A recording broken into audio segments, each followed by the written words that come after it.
most carries in college football over the last 3. First set of downs for the Bears as they work inside the Cincinnati 38 on this offense. Monangai take third and goal. Monangai.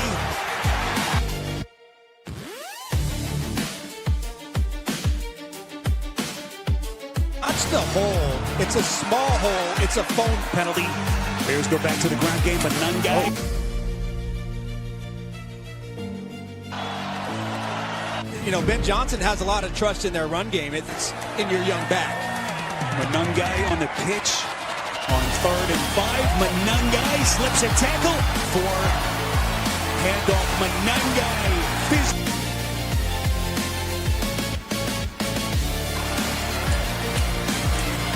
Monangai in at the 35. Pitch play. Monangai, who's been territory. Back to the ground game. Monangai trying to. It's an outlet receiver. Monangai. He's got a convoy. This is going to be a first down run for the Bears. At 10 from inside the Bengals 15. Monangai already what has been on this next few plays. Monangai. Look at what the rookie Monangai has done. What has been a career day already. Over the 100. Williams underneath to the check. They get Monangai in open space. Monangai. Spiro, I really like what I'm seeing out of this drive. This has been an excellent. We started dreaming of the sport. And this is Dave.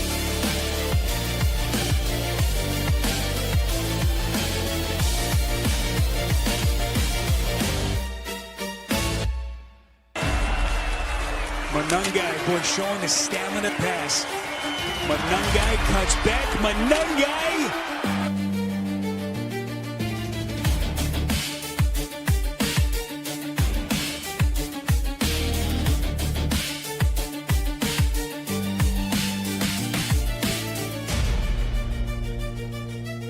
He's going to crack down inside. You get a blind attack. Monangai, sensational run. Pull around on Cam Taylor-Britt. From the start, Monangai unleashed again. That's a great job, Paul, on that video. Thank you, thank you. Monangai unleashed again, man. Dude, it's always so nice making a video on a running back that had a strong running performance in a game. And, yeah, I think you got to go back to, 2001 to find a Bears rookie that had a better start.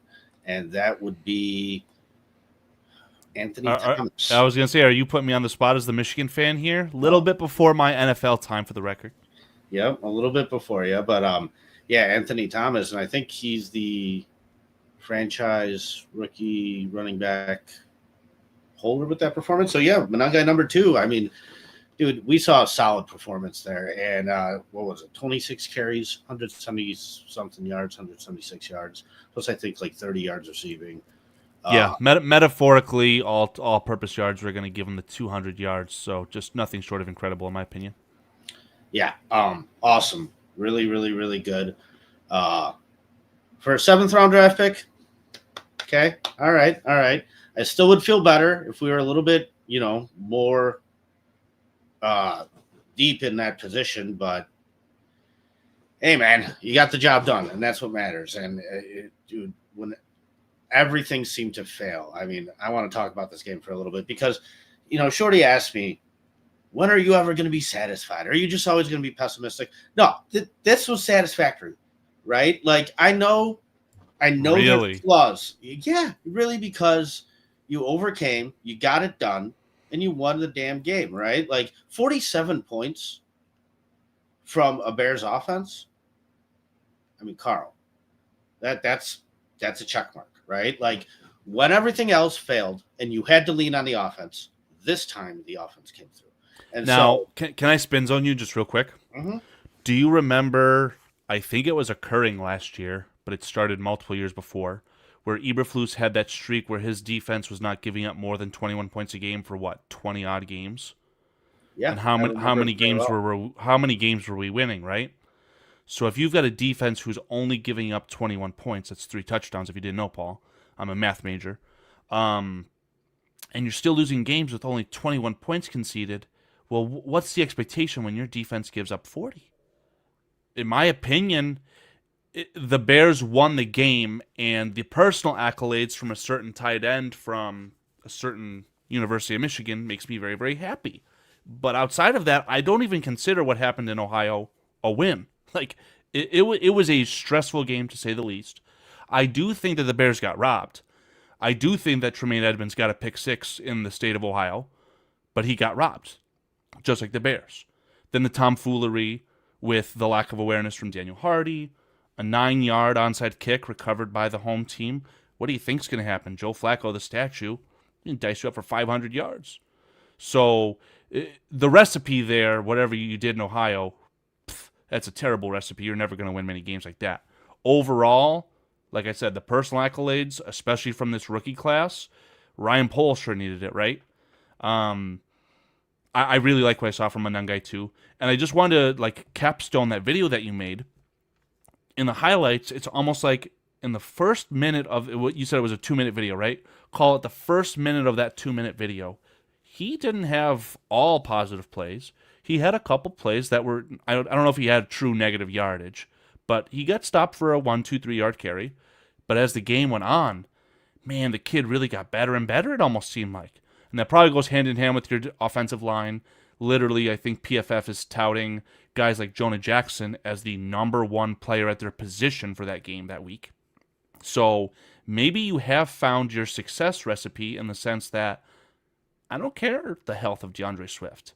DeAndre Swift, as we have been saying for a while on this channel, DeAndre Swift needs to be the change of pace back. I don't care how many touches he gets. Just give him less than Monangai and have Monangai start and effectively finish the game. And I'll digress there, but if you're in the middle of anything. No. I'm not. I was just trying to make sure I had this right. I know, I forget the actual statistics. I don't want to quote it, but there was some type of. It wasn't yards per carry because it was a percentage of something, but it was James Cook as the number 1 and Kyle Monangai as the number 2. I mean, regardless, yards per carry, even he's over 5. I mean, I know it's still a small sample size, right? Like part of the game with the running backs is longevity, and none of them win that game. That's why fresh legs. That's why you don't draft them pick 10.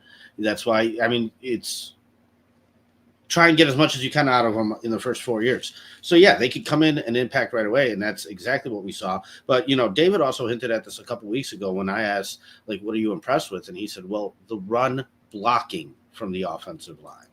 And I thought that was a very detailed answer. Not to take anything away from Monangai and his performance. I mean, that kid ran like hell. But you also saw some good blocking from the offensive line, right? Now, we're still shooting ourselves in the foot. Right? We're still shooting ourselves in the foot because we're second in the league in pre-snap penalties, right? So you could sit there and say, oh, the flag took this away, the flag took that away. Sure, but on the consistent, we're still shooting ourselves in the foot by getting false starts and whatnot. So, we're still shooting ourselves in the foot because some passes are definitely not accurate. Like, there's still issues. There's still growth that needs to take place. However, this was what needed to happen. You needed to take advantage of a situation where you could go out and beat on another team. And like I said, when everything failed around you and you leaned on the offense came through. Carl, I would argue that, if we lost this game, I would have really said, well, I really felt like week 1, special teams kind of lost to that game overall more than anything because of the expectations I had for them being a top 5 special teams for the year, you know what I mean? And in week 1, they missed a kick. You can't have that. In this one, you first play the game, you let it go back for a touchdown. I was gonna say, can I pause you right there? You give up a kickoff return for a touchdown. You also let an onside kick. Gave up an onside kick. You have to declare it. You have to declare that it's an onside kick, and you still conceded it. Do you know what the statistical chance of you winning that game is if both those plays go against you? You're probably talking about 5% or less chance to win the game. So, with both those things happening against you, you still pulled through and won the game. So, despite the defense giving up 21 points in, 2.5 minutes, despite all that stuff, you still went out and did what you needed to do in order to come away with a W. And dude, this is why I was pissed last week, because you should have done this against the Ravens too. Everybody had these 2 games as losses. Like, you could have stolen both these. You know what I mean? You really could have. Yeah, I'm trying to find the win probability to kind of put a visual on. Regardless of what the numbers here, right? exactly are, it's obvious that early in the season we saw the flip side where the defense is feeding you 3 turnovers in the first half and you're still down, right? Like, I'll tell you right now, if you win the turnover battle by 3 turnovers or more, I think that's like a 92% chance or higher to win the game, right? If you want had that if you in want the first half and still been down, Carl. So this is the opposite of that. But I'm saying just throw it up, right? Because it was at this point where both of those things happened, right? You had already given up the kickoff return for a touchdown, and you were at a 99.7% chance, and just alone probably on the onside kick recovery flips it. So we're talking about a 0.3% of the onside kick effectively in my very rough estimations here, right? So it's absolutely asinine. And the one thing that I really liked with Jake Moody, first thing I identified with the kid was how easy it was for him to put the ball into the end zone. And it seemed like when we were putting the ball in the end zone on the kickoff, putting the ball in the end zone on the kickoff, the return, obviously you're not going to do that. If you put the ball 5 yards in the end zone, they might return it if they feel like so inclined to. But it felt like a better alternative to what we're seeing now, which is me watching the kickoff return be taken to the 30, the 35, the 40, the 50, the end zone. So I really missed that, and I only saw it in a dire straits situation. I think it was after we had scored the touchdown from Loveland. We did have to kick the ball off. The game was not over on that play specifically. And Santos did put it into the end zone. Can that continue? I don't know, but it feels like that's going to have to be an option that we have.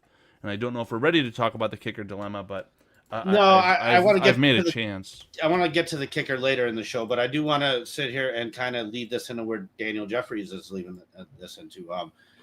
Do you think we're not that active on the trade deadline to build for the future? Essentially, listen, like I said, we're still obviously shooting ourselves in the foot at some areas. Like, there's still a lot of growth that needs to take place. It is. You're starting to see the wheels turn now. Now what we need is the floor to raise. We need that 220 per game average to go up to like a 250. You know what I mean? And like, you just need to take steps along the way as far as the quarterback play, but you're getting a lot from other parts of this team that I think you didn't necessarily expect to. However, still, because of how historically good this division was last year, you got to let those teams kind of come back down to earth a little bit. I just don't think this is the year to gamble on something. And at the end of the day, you also want to win that trade. And right now, it seems like everything that's out there, you'd be on the short end of the stick, Carl. Here, I think I have a really, really good answer for Daniel Jeffries, and I hope I can capture all these thoughts I'm having. So, for starters, what are the positions on your football team that you need, that you would have to, or feel so inclined to acquire via trade? In my opinion, it's very obvious. You need to acquire a defensive end, which they did, and you need to acquire a left tackle. Which now, when we watch a cornerback, quiet, which they did. Yeah. Now, Barely, when we watch a cornerback get traded from New York, ironically with the first name Ahmed, get traded from New York to Indiana at the cost of 2 first-round picks and what? I think it was a second-round wide receiver, the failed experiment that is A.D. Mitchell. Nuts. That's crazy. I mean, how much would Max Crosby cost? We're talking Caleb Williams and 3 firsts? Like, it's ridiculous. So, I mean, like, no. The asking price at this deadline just seemed crazy. Obviously, well, not obvious. To my understanding, the Chicago Bears were in on a player from New York as well. I was going to say obvious, the Jets are having a fire sale. That Jermaine Johnson, an edge rusher, was being on the block. He was being asked for a second-round pick. Do I want the Bears to give another second-round pick away to an edge that a bad team doesn't want to utilize? No, I don't. We've already done that with the Washington Redskins, with Montez Sweat. So, aside from all of that, I also want to have you guys take a step back and think about, there was a spot where we knew exactly the tenure from Ryan Pace to Ryan Poles. And at one point, Ryan Poles, and it actually is still true, Ryan Poles has only inherited Cole Kmet and Jalen Johnson at this point, right? 51 other players on the roster, whatever the case is, right? So apply that logic to the coaching staff. Our coaching staff selected the players that they wanted in this offseason through training camp out of the collection they inherited, but now it's time for them to compile draft picks and select the players that they want for their scheme so that they can draft and develop. They've only had one draft, and I think that giving away draft capital just to acquire one guy would be a bad move. So I really like the move they did with the trade with the defensive end because opportunity cost is low, but you still have all those lottery tickets. Your lottery ticket's just a little bit worse. You went from a sixth to a seventh, but that's okay. You still got the lottery ticket. It's a back end of the draft pick. So let's see what you got for this guy. You need the body physically. You've got these injuries, and then you can move on. Carl, what's going on, Paul? I'm just confused because, like, sorry, I spaced out a little bit while you were talking too because, so, you know, you need a defensive end, and I go, this is when you go back a couple of years, and it's like Brian Burns was available, and then I just want to remind myself, like, what was he traded for? And I typed that in, right? But it says the first thing AI tells me is Brian. I'm just going to share my screen. How about this? Because I don't even. What the hell is this? Use your words, Paul. No. This is. You see this? This is fake, right? Zoom in. Of course, that's BS. Was Yeah, traded that's to BS, right? to the Chicago Bears. Right. Yesterday? No, that's not real. But like, wow, I saw it, like, holy smokes! I mean, that's a slander piece on Google right there. That's the worst use of Gemini I've ever seen. So it kind of just like caught me off guard, and I was like, "What the hell?" I thought it couldn't have been two firsts. No, there's no way. There's no way.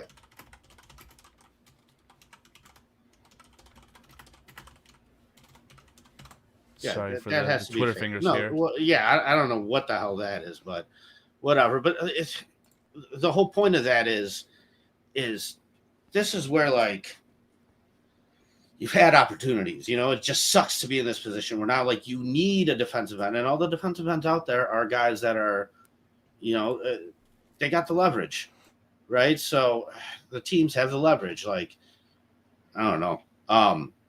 I just don't think it's happening this year. So, yeah, I'm kind of glad that they stayed put, didn't really do much of anything. They got a defensive end, like you said, traded a 7th-round pick for him. Actually, I did find the article posted to the Giants website, March 14th, 2024. Says that the Giants obtained outside linebacker Brian Burns in a trade with the Panthers, sending them being the Panthers, a 2024 second-round draft choice, which ended up being number 39 overall. Sound familiar? That's Luther Burden. And 2025 fifth-round selection, and agreeing with a swap of fifth-rounders. So, the asking price was that low. I thought it was two twos or one and a two. It was lower than we thought.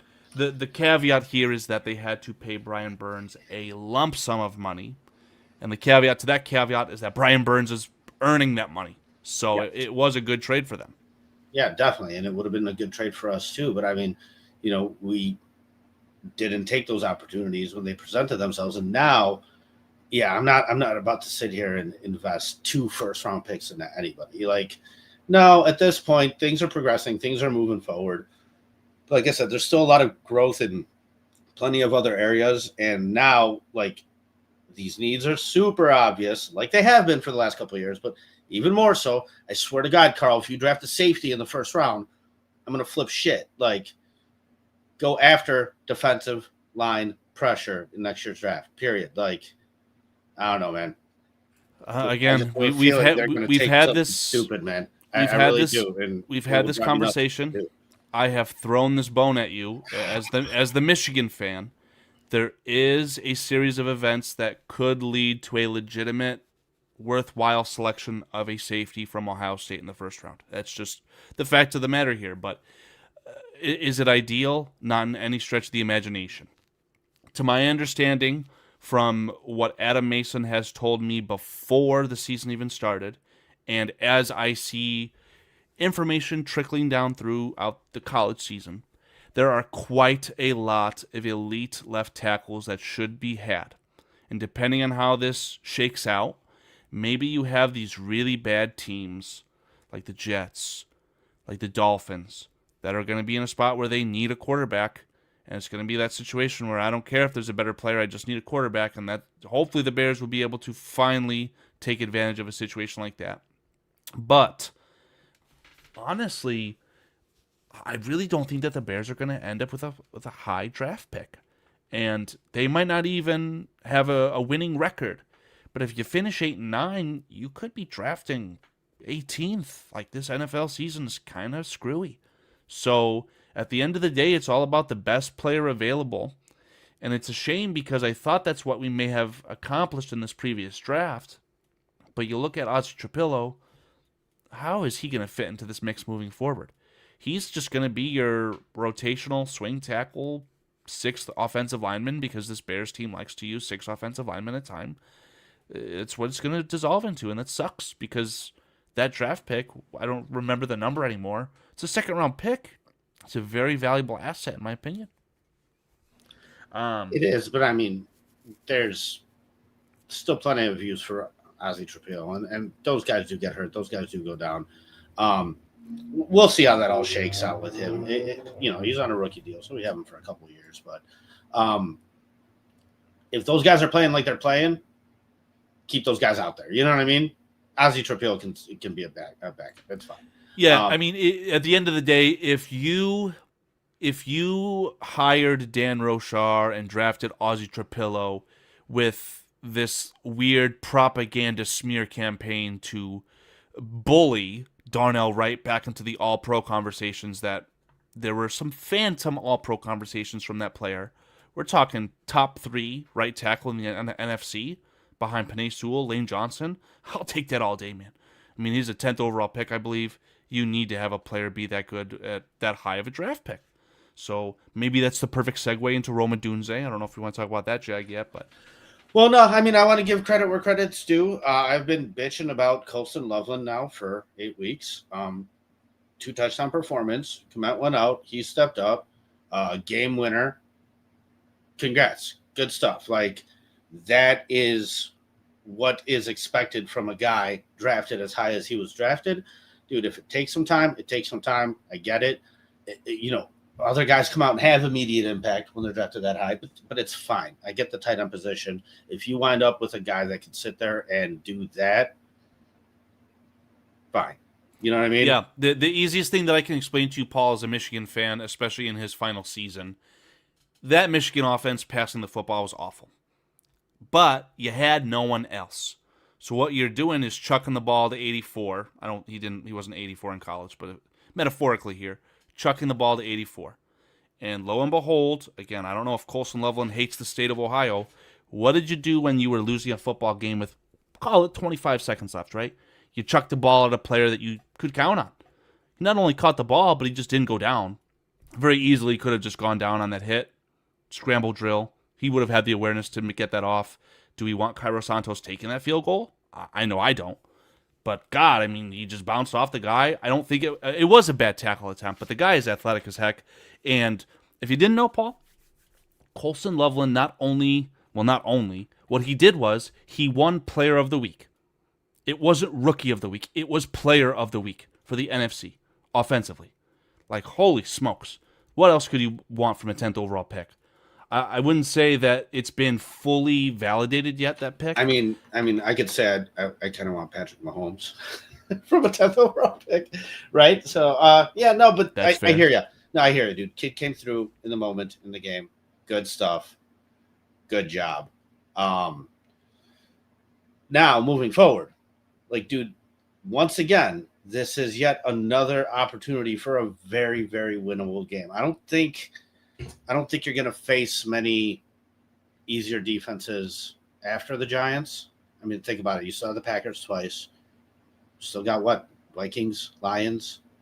Still I got the just Steelers. threw up the record prediction. let's Not that throw the it up. record prediction matters. It was just the quickest thing I could do to show Yeah, us the for actual. sure. So like, yeah, after the Giants, dude, you got the Eagles, got the 49ers. Like it's not a walk in the park by any means.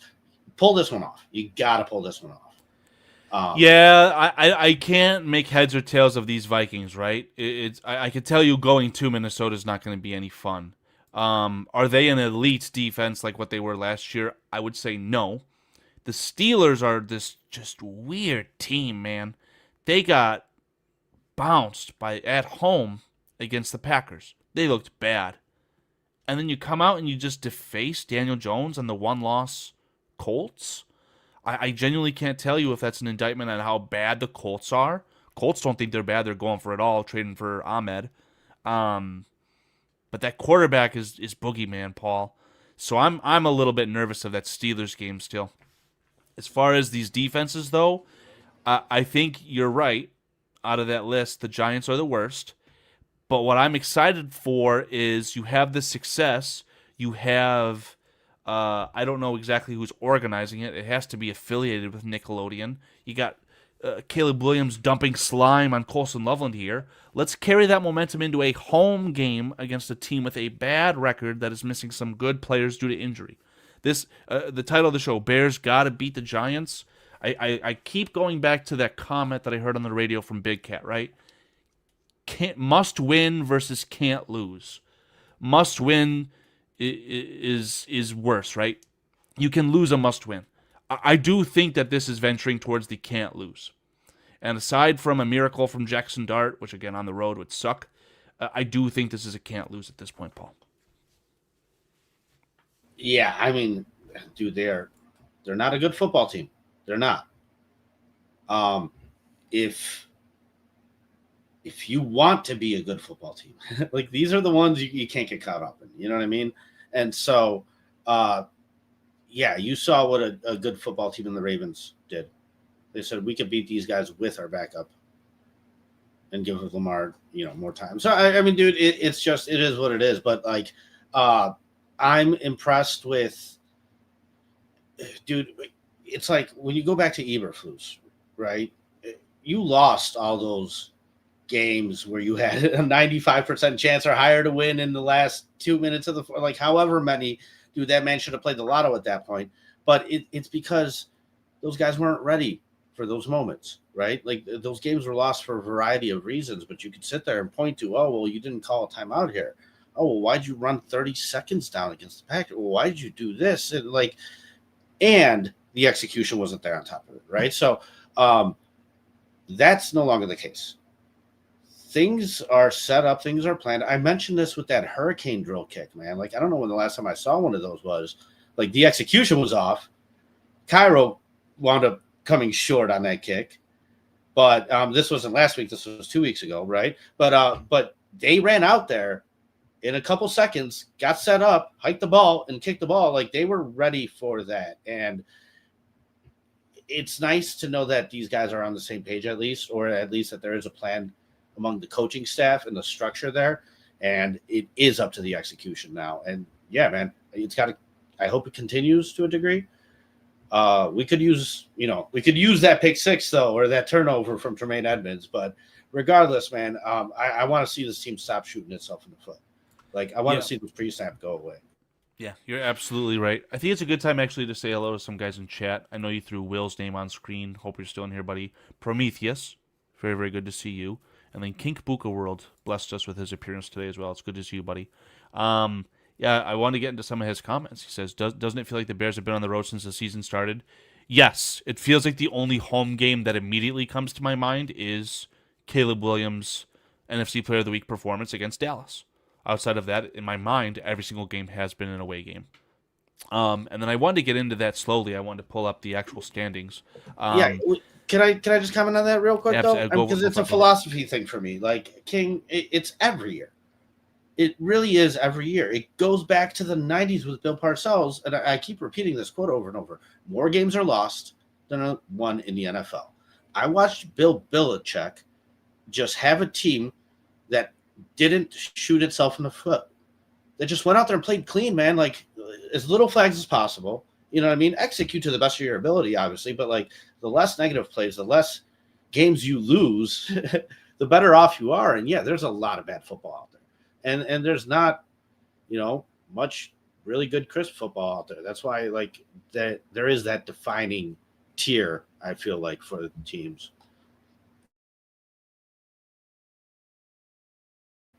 I agree with you, Paul. So I've got the NFL, not NFC, AFC. It's NFL standings just sorted on ESPN's website by winning percentage, right?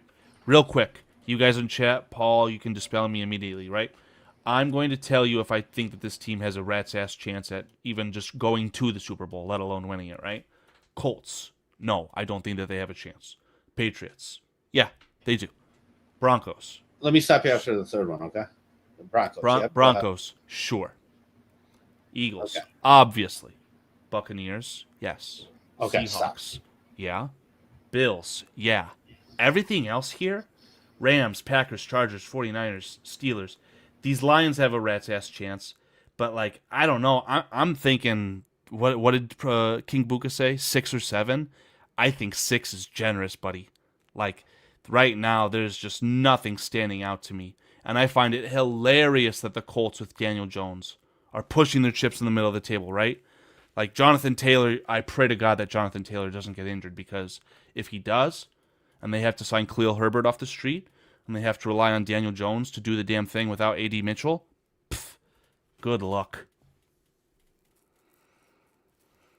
You're muted, Paul. Yeah. It's interesting because going back as a Bears fan, I remember a specific season where we were 7-3 with Jay Cutler, and against the Chargers, he threw a pick 6 at the end of the game and tried to run it down and injured his thumb and was out the rest of the year. And we missed the playoffs that year. We went 9-7. Huh. It's almost like Jay Cutler is a very good quarterback. We were 7-3, right? Well, dude, he's the best quarterback we've had in history. Dude, I asked Shorty that. I was going to tell you that. I was going to tell you that. I go, what would you rather have, though? The 85 Super Bowl, which, I mean, I didn't experience, but Shorty did. Or would you rather have the Jay Cutler era? And he's like, well, the 85 Super Bowl. And it's like, yeah, so what does 4,000 yards really get you? You know what I mean? Like, at the end of the day, it doesn't matter. What matters is winning, right? And so, like, yes, Carl. And I will – there you go. And so, dude, I stick to that. And there's a lot of false teams every year, dude. Every year. I could go back and remember a couple of years where the Vikings were 5-0 and missed the playoffs. I remember a year where the Buffalo Bills were 5-0, missed the playoffs. I mean, there's plenty of examples out there, right? So it is a long run. It is a hard season every year, right? So I'm still not a believer in the Colts. I'm just not. Like, 7-2, they've had a really good hot streak, but like, I don't know, man. I'm still not there yet, And so just like I wasn't really a believer in Washington last year. It's like, dude, they did great. They made the NFC Championship game. I get it. But I just didn't feel like it would repeat. The Buccaneers, I'm frightened of a lot. I think they're really good. I really do. And I think they go under the radar a lot. But teams like the Eagles, the Vikings, the Lions, even the Packers, they have their shit together. And all three of those are in our division, right? The Eagles have their shit together. Like, dude, the 49ers, if they ever get a chance, like, they have their shit together. It's no walk in the park against those teams. And then the AFC, man, I know the Chiefs weren't even up on that list, but, like, dude, I wouldn't count them out. You know what I mean? You have the Bills, you have the Chiefs.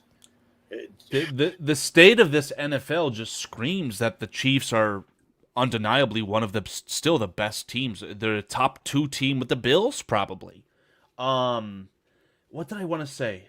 I think a really good way to summarize the state of the NFL is just to simply let you know, Paul, that the Carolina Panthers and the Green Bay Packers have the same amount of wins. Halfway through the season, they've got the exact same amount of wins at 5.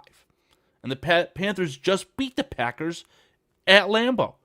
So there is no dominant, overpowering team. You have a San Francisco 49ers team that does not have their starting iconic linebacker, They don't have their starting quarterback. They're still somehow 6-3. And Christian McCaffrey, who leads the NFL in carries, is probably on his way to a little bit of an injury stint, potentially. So, I don't know, man. There's no team that's really knocking my socks off. For a guy like Aaron Rodgers, I would be salivating at that because his team's got as good of a chance as anyone. It's just weird to say. Carl, let me give you a little history lesson, right? The Phoenix area, right? That whole area outside of Arizona is a desert. We found some history of civilizations trying to live out there, but they all seem to just eventually die of thirst. There isn't enough water, no matter how much you try and get water. However, there is a city built out there, a large city in the middle of the damn desert called Las Vegas. And they're able to afford that type of infrastructure in the middle of dead nowhere because they have long-term outlooks on seasons. And there is betting favorites and Super Bowl odds. And there are some teams that are favored above others. And Vegas tends to have a nice pulse on that stuff and be right more often than it's wrong. So, like, yes, there are teams that are more real than other teams, right? And I think you get that type of feeling when you do look at some of those Vegas odds for Super Bowl favorites, and you look at it from that point of view, then you kind of at least get a feel for who Vegas thinks is for real versus who's inflated. I don't know. It's just my 2 cents. And then you pull the curtain and you start to realize, hey, there's some dark magic going on here. We're going to inflate the Chicago Bears because their passionate fan base with copious amounts of podcasters is willing to give us money if we give them more favorable odds. So out of the ones that Vegas says has a chance, there's quite a lot less in reality, in my opinion. So I do like that history lesson, though. That was awesome. Yeah, no, thanks. No, I'm just saying, though, there is a tier. There is a pecking order. There is a list, and like outlook for long-term is a real thing. We're always stuck in the week to week. We really are. And, it's because that's what we have. I mean, we only have 16 of these games and we enjoy it as fans and we want to see the product out on the field be perfect, but when you take some steps back and look at things big picture, who do you trust more? The Carolina Panthers or the Green Bay Packers?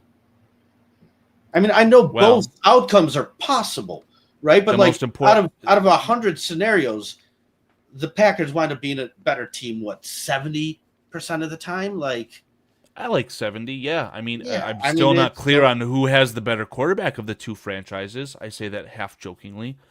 But yeah, I mean, it's very obvious that the team that just traded for their superstar pass rusher is going to be the team that has the more of the juice to squeeze. But in the same breath, I mean, if that team can lose at home against the Panthers, do they have a chance to run the table without home field advantage, even with home field advantage? I don't know. Every week that goes on, I do get a little tiny bit more excited for those Packer matchups, those 2 Packer matchups in 3 weeks. Because are you going to sweep that team? Probably not. But if you thought they were going to lose both of them, I would wager no. They probably are going to get theirs against this team in some capacity. So we're talking about, a 5-win Bears team that's probably going to end up with 6 just from the 2 games against the Packers. What do you got to do? Win 3 more out of the rest of the way to get to the playoffs? 4? Well, this is why you have to win against the Giants. Dude, if you lose to the Giants and you go deflated to the Vikings, you're already coming in with a disadvantage. Let me inject. And ride this as high as it can go. And you have to go to that Week 11 matchup against the Vikings, at the Vikings, confident as hell that you're about to get your 3rd win in a row. Like, that's what you should do. Let's jump off the diving board into the micro real quick. What did you think about the Chicago Bears pass protection against the Cincinnati Bengals pass rush? So I thought, dude, the pass rush overall doesn't look great. No, not our pass rush, our pass protection. I'm sorry, our offensive line. Our pass protection overall doesn't look great. I feel a lot was set up by a successful running game, though, right? So like you can sit there, even the play at the very end to Colston Loveland. Like, I feel like that was set up a lot by the effective running game that we've had all game leading up to Well, I think it's pretty obvious in that exact scenario that you're passing the ball. But my point here in all this is that the strength of the New York Giants, especially without Malik Neighbors right now, is unequivocally their ability to get after the pass rush. The passer with their pass rush, I'm sorry. Talk about a NASCAR package. We just talked about Brian Burns a little bit. They drafted some jagoff named Abdul Carter, 3rd overall, 2nd overall. And what else you got going on there? Oh, you tried to trade for Kayvon Thibodeau, but he's going to remain on the Giants this year. Yeah, so they're going to be able to get after this quarterback. But didn't Darnell Wright shut Abdul Carter out? I don't know if they ever played. Wasn't that? No, that was Will Anderson at Alabama. Oh, Will Anderson, that's right. Damn it. Right, yeah. So Penn State. And I was going to be able to be like, but there's our I'm really trying to save you right now. No, I'm really trying to save you, Paul. No, I don't think right. it happened. No. But yeah, so you're right. You're right. I don't know anything about the Giants' run defense. Can you stay honest to that running game and earn it? Because my fear is Jackson Dart continues to elevate. He's been scoring some points. He's been throwing the ball. I watched a little bit of that Broncos game. He could throw the ball. Our pass defense, as far as our secondary, which is decimated for injury, not so good. So if you abandon the run game at home and think, oh, I've got 84, I'll just throw it to him, it might work. It might work. I just don't know if it's probable. You know what you did against the Ravens? You really just abandoned the run game. You've really just tried to feed the ball to Rome. You did abandon the run game. It wasn't working for you early, but like you pointed it out, it wasn't necessarily working so much for you early against the Bengals. But I mean, it was, but it wasn't. But you stuck to it. That was the difference, right? But in the Ravens game, you didn't. You started feeding the ball to Rome until you threw a pick. You know how many catches Rome had in this game? He had 0 catches on 3 targets, probably 2 drops. Yeah, and what? You threw for almost 300 yards and 3 touchdowns? So, I think this was a good learning experience that, okay, no, things can open up in this offense, and you still have Rome. But you can't sit there and become tunnel vision. Let's go. And try and become one-dimensional because teams take advantage of that. So, same thing here against the Giants. Hold on. Let's go shot or no shot. ESPN 1000 from the back pocket. Shot or no shot that Carl said that Rome Odunze should be put in the doghouse last week on Bearski Film. Because that is a fucking shot. Anyway, continue. Dude, against the Giants here, there's going to be opportunities. This defense is not a good defense. Do they have a pass rush? Yeah, but I mean, if you do have that effective running game still, that is how you slow down that pass rush, right? If you allow them to make you one-dimensional, that pass rush becomes that much more effective. So, yeah, dude, stick to the running game. Dude, it's worked. You got a rookie, fresh legs, coming off of a very nice performance. Ride it out, man. Why not?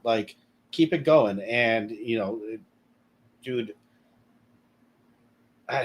this defense, I'm not surprised by the performance and the outcome, even statistically, of this defense. But, the one thing that saved them all year is the turnovers. Just get a turnover or 2. It's fine. I get it. You guys aren't great. But, those turnovers make up for a lot. So, just come away with that. And, yeah, lean on the offense like you did last game.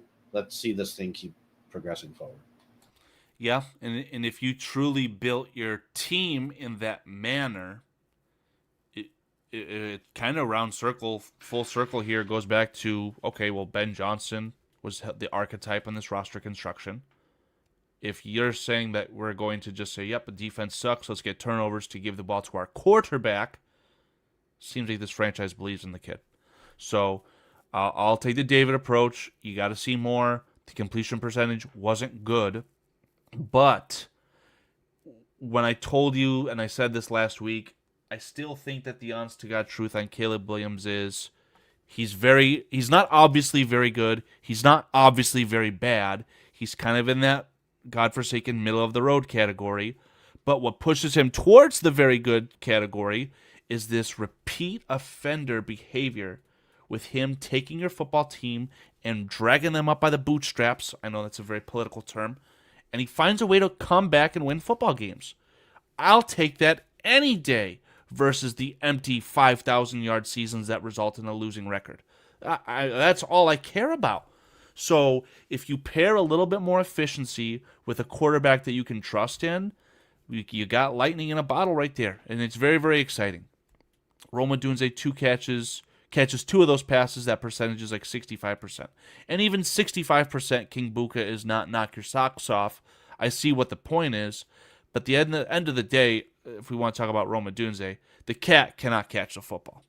He can, but when it's contested, which is what his calling card out of the University of Washington was, he's not able to come through. And that's really disappointing because I was of the camp that Rome Odunze should be force-fed the ball because it has nothing to do with where he was drafted, but because he was drafted that high, I saw the talent. I saw the talent come through against Michigan in the loss in the national championship in 2023.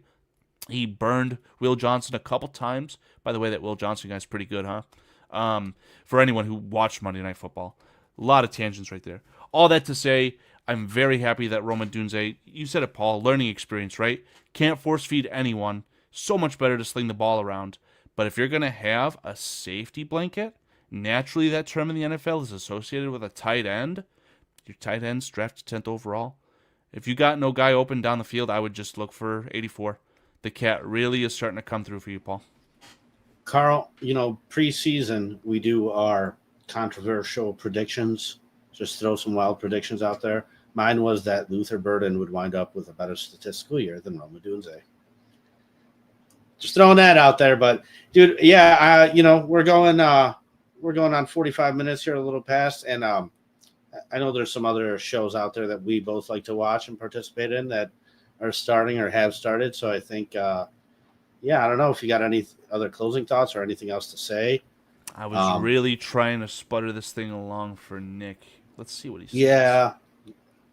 Yeah, we were supposed to be joined by Nick, but like I said, we kind of saw the time and the conflict with some of the other shows, and we know we share a lot of the same viewers. I mean, a lot, like all my viewers, all 3 of them, no, all watch probably all those shows. No, but yeah, we love Barroom Network, so I should check out what's going on there. I bet if I asked Aldo to spew some propaganda, some Israel propaganda on there, he'd let me. So yeah, probably. He said, "Oh, for sure."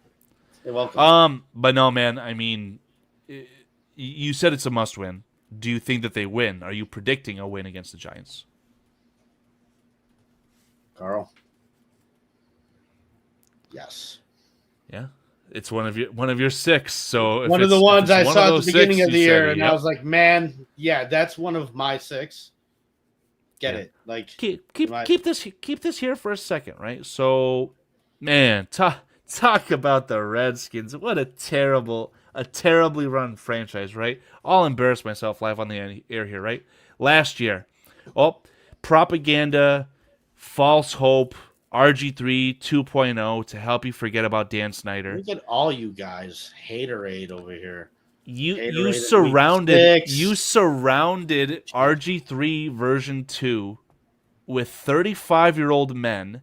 Now the poor and kid's all you guys arm believed in it. Now the poor kid's arm goes the opposite way. We're talking about a quarterback season coming to the end in week number 7. Or was it 8? It was this past week, right, against the Bengals. So it was week 9. Week 9, the kid's season ends. You got a bunch of 35-year-olds. I just learned that the Redskins only have 5 draft picks in the 2026 NFL draft. You got a first, tapers off to a third, then you got just a bunch of day 3 trash. Those Redskins used every bit of black magic on their season last year, and now they're fucked. And I couldn't be any happier about that, Paul. And Carl, at the end of last year, me and David asked each other, we said, hey, right now, Jaden Daniels or Caleb Williams? Knowing what we know, and it's like, I understand the Redskins had more success. We had 5 wins. They had an NFC Championship appearance. But we both said, but injury concern is still a real thing. Like, no, I'll still take Caleb Williams. Yeah, so like I was never a believer. Yeah, dude, it's a long-term approach for quarterbacks in this league, man. I've seen guys flash. I've seen guys flash a lot. And dude, I go back. I did this once like 2 years ago. I should pull up these slides. I just picked quarterback rookie years or first years and got their stats and just had David try and guess who the quarterback was. Dude, do you remember Nick Foles' first year? Nick Foles' first year on his NFL team or on the Bears? No, on his NFL team. I believe he was a very late day 3 pick of the Rams. I believe he was The a St. Louis Rams. second round pick by the Eagles. Second. Nick Foles, yeah. And then his first year he won 28 touchdowns, 2 interceptions. And then in his career, he won Super Bowl MVP, and 3 years after that, he was third string on the Bears. Weird how I remembered that. So Nick Foles, fourth round pick? 88th overall pick, so a third round selection. Oh, third, okay. But he was the 6th quarterback selected. Interesting. Okay. I'm just saying, man, 28 touchdowns and like 2 or 3 picks his first year.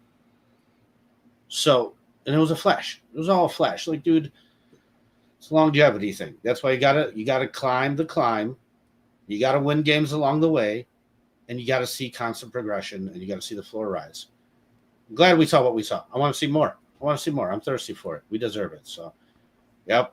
Carl, anything else? Nick to be honest, yeah, Nick's ready to go. So if we want to piecemeal this thing along, I'm all for it. Otherwise, I was telling Nick we could do an offline recording. All right, Nick, get on. Yeah. Plug it. Plug it.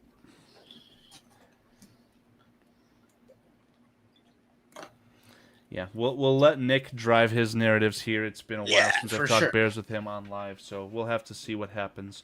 And for any of those guys in chat who want to watch Bare Their Souls, my personal intention was never to be live while they were live. So I do feel bad in a sense that we're live at the same time, but Nick's schedule is one that knows no bounds. And I'm a heartless up in the air. Very nice. With all respect to the Podfather, with all respect. All those the best. But so what's Chad Speaker got going on in here? It says, can't wait for we have to go 6-3 before the tough end of our schedule. Yeah, if you want to throw that record prediction back up, you got your Packers, which I've said already. You probably are going to split with the Packers. What's tough, of course, are the Eagles. But man, it's not at Philadelphia or at Pennsylvania twice. You got the home game against the Steelers. That's one I really want to pull out. Let's say you beat the Giants or 6-3. You lose to the Vikings or 6-4. If you beat Boogeyman at Soldier Field and you're 7-4, you're going to the playoffs. You're going to the playoffs. There's no shadow of a motherfucking doubt. But if, weeks 10, 11, 12 are all losses, now we're talking about our starting left tackle again. Yeah, King Buka, I am right there with you because I see that team being so inconsistent. And God, if they could just find a fucking way to get Aaron Rodgers off the spot, get a little bit of pressure, maybe give some Montez Sweat some Trembolone. I want to embarrass him. Now we're talking. I don't know how we do it, but I'd love to embarrass that fucking guy. Dude. So while we're killing time for Nick, I remember a game where I went to there with some family. It was a late December game against the Packers, right? And dude, in the fourth quarter, 30 seconds left. Dude, it was -4 outside.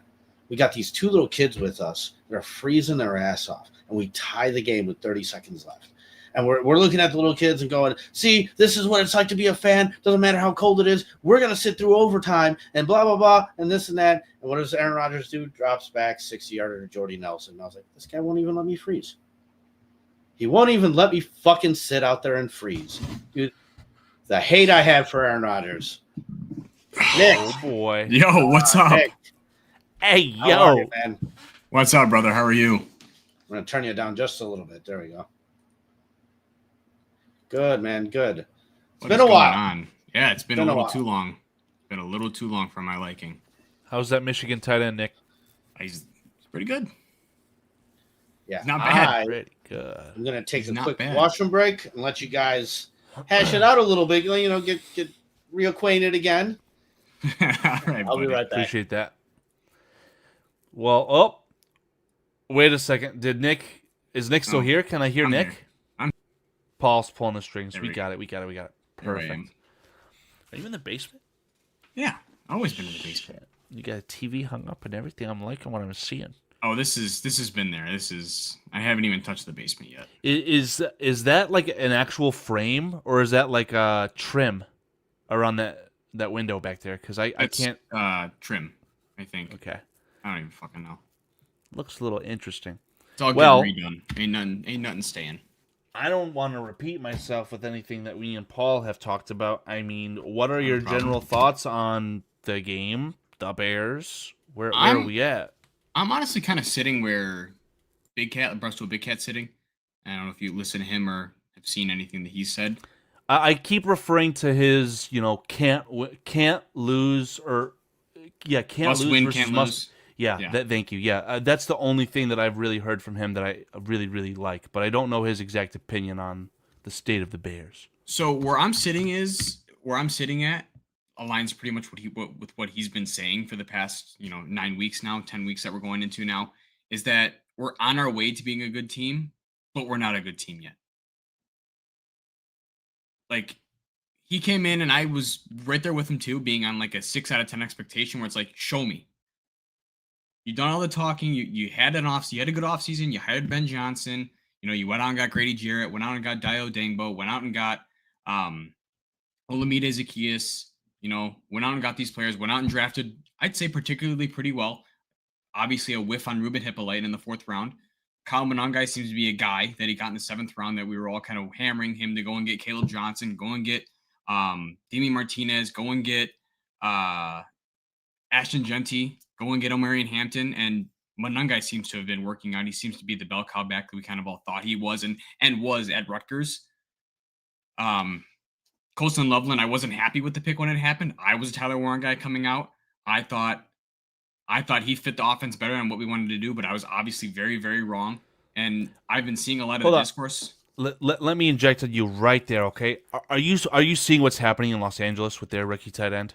I am Oronde Gadsden. I really wish that's what the Bears ended up doing, to Yeah, allow he's great. the 10th overall pick to be injected into a left tackle. Or I get the optics of the left tackle. You wanted the left tackle, but you got sniped right before by the Saints, right? So as far as an actual player, I don't think it was available there, and I do think you went No. best pick available.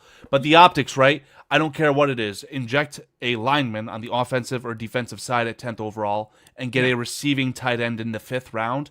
God, that would have been so much fucking better. Anyway, I'll I agree, digress but- there. But where I'll differ with you on that is who was available that you wanted. Calvin Banks doesn't look great. Doesn't Calvin look like Banks any- is gone. He was taking pick 9. Oh, he was 9. That's right. So That's right. that's what I'm telling Who you, was right? available? Ariante Okay, Ursray. so my At who was pick available- 41 before you traded away for fucking Ozzy Trapillo. My response to who was available though is ask me that in 2 more years because you could do this every Yeah, draft. of course. You could go back and see exactly who you should have picked every draft. Right. Right. So there Well, is somebody. Aren't you out there. pissing in your There cornflakes is right there, somebody though? out there for sure. Like Hold on one second. Hindsight is 20/20, Paul. So I actually like the idea of saying the immediate returns and the player you could have helped develop into your scheme. Well, fuck, you drafted or you pissed away pick 41. You traded it away because you were scared. You should have taken in Ariante Ursray, who is a starting left tackle for a team that was intending to go to the playoffs before they Right. realized their quarterback went to Ohio State University. And you also whiffed on Mike Green. If we are drafting, Well- if we're signing guys cancer cells like C.J. Gardner-Johnson, why can't we draft a guy who hits a woman? Let me make a difference here. Let me make a point here. I'm with you, Carl. No. Hey, CJ you've got that iconic clip where I said something That's about the alright. guy who ended up Yeah. killing himself. No, it's And you're yeah, like, the guy- does he win? He's got I'm the sorry, ring Nick. out, I'm Carl. sorry, Nick. I'm No, no, sorry, no, His Nick. name is Jalen Carter, douche. I wanna make No, a I'm point talking to you about the right wide now. receiver from LSU. How Stop many- cutting Nick off. Sorry, no, real quick though. How many people has Jalen Carter killed since he's got? No, I'm kidding. Go ahead, Nick. Let me make a point. While I can agree with you that Mike Green was there, could have been, probably should have been our pick. We don't have the locker room like the Ravens do, like the Eagles do. Now we do. Now we have the locker room. My argument is that CJ Gardner-Johnson was a Ben Johnson signing. Had nothing to do with Ryan Poles, because before Ben Johnson, So the locker Ryan room Poles changed in wouldn't have 8 touched him. weeks? It's made tremendous steps. We've come a very long way. If you go back and watch the after game conferences, not press conferences, but the after game talks in the locker rooms that he does, the good, better, best, all that kind of stuff, you can see the change in culture. I don't know what you're disagreeing with. You can see the change in culture. You can see the way the players are talking. You can see that the past 4 games that have been close wins, we lose those games 10 out of 10 times outside of this year. This Bengals game, it's a loss by 20 at least. The Raiders game, we're losing that game by 15 at least.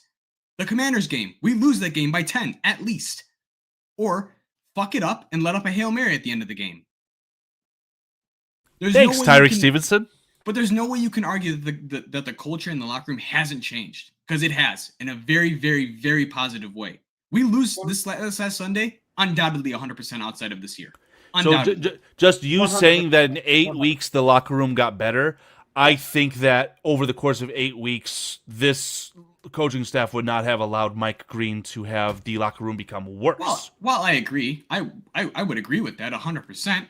But I just don't think that they were in the, I don't even want to say, I don't know how to say this, but like the right headspace to take on a player like that, especially with the off-field allegations that he had. That's a lot to take on. Yeah, it's almost like a desperation thing at that point, right? It's like, oh, we can't piss away draft capital. But the Let's just sign the Ravens are guy. a team where they can take a flyer on a guy like that, because if he doesn't work out, they have guys ready to go. They've developed depth. Yeah, but it's a second-round pick, right? Like, when was Mike Green drafted? Second round. Carl. He's a second or third round pick. Carl. Yeah, 59th overall. Yeah. Nick, too, like the reason why I always was kind of confused on this whole thing, though, is because I agree. And Ryan Poles said it himself a couple of years ago when talking about Jalen Carter. Yeah. After they moved on from him, he said, Yeah. our locker room is not in the right place for that. He didn't And have the vet at pieces. that time, you're right, though. At that time, you're teaching these guys a hits principle. Grown-ass men, you're using a little fucking Christ, dude, you're losing games at the end of the game left and right. Meanwhile, you have a quarterback that, was flashy, athletic, but he was also contributing to the poor execution in some of those late game moments. He wasn't Justin Fields wasn't always great. Like there were moments at the end of the games where he was getting sacked and fumbled, and like it just wasn't enough. And you could tell the mood in that room. But then you make moves like Claypool. Then you make moves like Nate Davis. So it's like, okay, your locker room's not in the right place for a guy because of violence, but some douchebag that doesn't put an effort and whatever. Like you're okay for that. Yeah. However, I do agree with you though. Like, what are the reasons why I wanted Mike Vrabel? Because I knew that instantly came with it was a no bullshit with standard. accountability and expectations. Ben Johnson has accountability. Ben Johnson has expectations. Mm-hmm. Yeah, this locker room is way different than it was a year ago. 100%. Yeah, 100%. And like I said, CJ Gardner-Johnson, that's a Ben Johnson signing. That's not a Ryan Poles signing. I think that Ben Johnson signed off on it, but I think it was a desperation move where it's like, I think he had a lot to do my with top it. 3 guys are hurt. My top 4 guys are hurt. Fuck Dennis Allen. He do had a lot something. to do with it, All though. right, let's get CJ Gardner-Johnson. He'll hit someone. I think that you're seeing a shift, though, that he's having a little bit of a hand in the players that they're going to get, that they're signing, that they're trading for. Now, Joe Trantry Inc., I think that's more of a Dennis Allen body type kind of guy that he wants. But who is he? Ben Johnson? Ben Johnson, yes. I want it to be very obvious to you, because I don't know if you've been hearing my opinion often enough. I think that Ben Johnson came to Chicago knowing that he was inheriting general manager roles, permissions, whatever. Like, I would agree with that. You're telling me that the head coach is not the one who demanded a tight end 10th overall, and a wide receiver 39th overall? Granted, I will say that a lot of teams were trying to trade up to go get Colston Loveland. That was proven that a lot of teams were trying to go and get him, and then after he was picked, a lot of it quieted down. Right, I remember Ian Rappaport saying that as well, but just because someone tried to trade up, maybe should have traded down. But yeah, maybe. But who were you going to get that was going to be an impact player right now? You know what I mean? Right. You had to identify that. Colston hasn't been the impact player. I mean, he had an impact this past game because Cole Kmet went out. Outside of that, Cole Kmet's been the number 1 tight end. Yeah, exactly. He's played that role, right? And you've seen a lot of the things where you'll notice. I don't know how to say it. Maybe I'm going to be dead wrong when I say this. I've noticed the tight end one motion into and motion out of the fullback position often. That was 85 for the first 6-8 weeks. Then this game specifically, I watched 84 do it. Yeah. Maybe I saw 84 do it last week, and I can't remember because I fucking hate Baltimore. Did you see the super interesting play when Caleb threw a dig to Rome, and it was a little bit too inside to Rome, so the ball kind of popped up, and I thought it was going to be a pick. Geno Stone was like right there. Didn't that just you're talking about against the Bengals, right? Yes. I don't know if you noticed, but how creative Ben Johnson has been, where Colston Loveland motioned out, motioned back across, and then ended up going up like the A gap. He like sneaked right through the A or B gap, and ended up going up on like a route. Crow route. Yeah, on a route.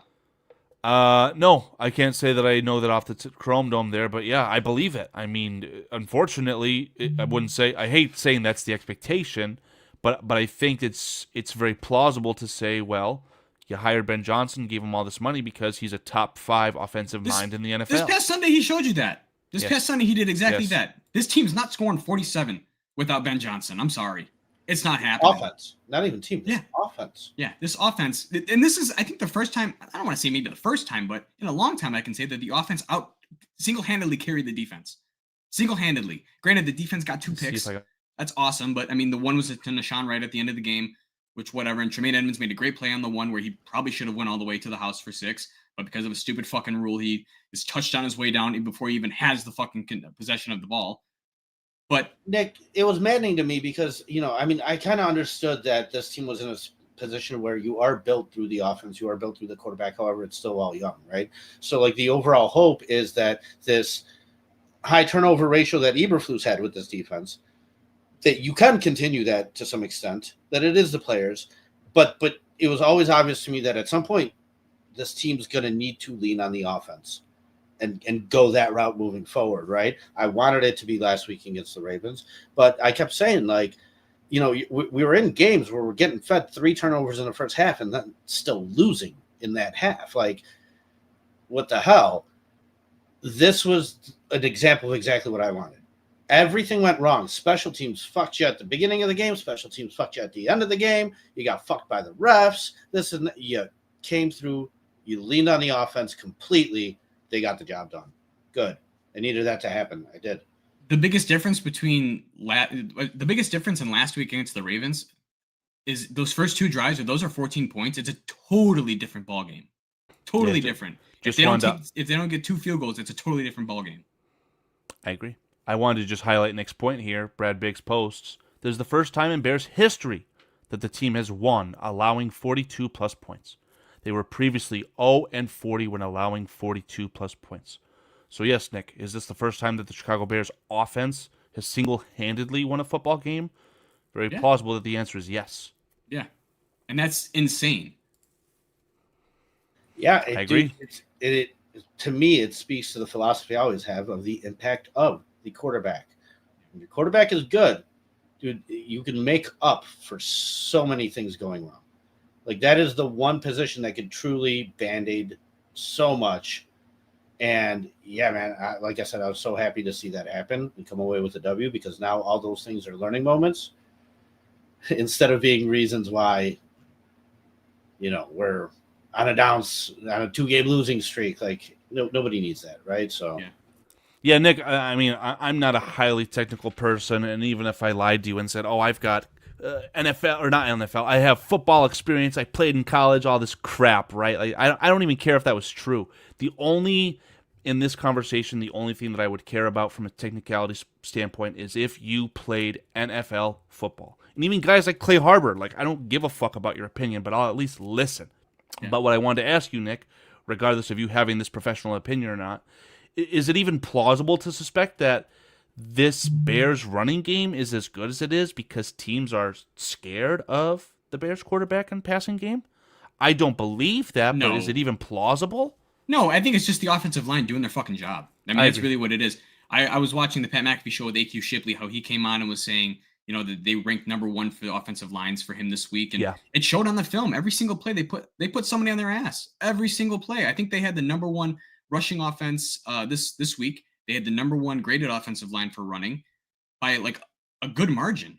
Yeah, I mean, told Paul this earlier that PFF, whatever you feel of them, I don't think very highly of PFF, but they said what Darnell Wright, best right tackle, Jonah he had a Jackson, 95 best grade. right guard, Yeah. Drew Dahlman, best center in football.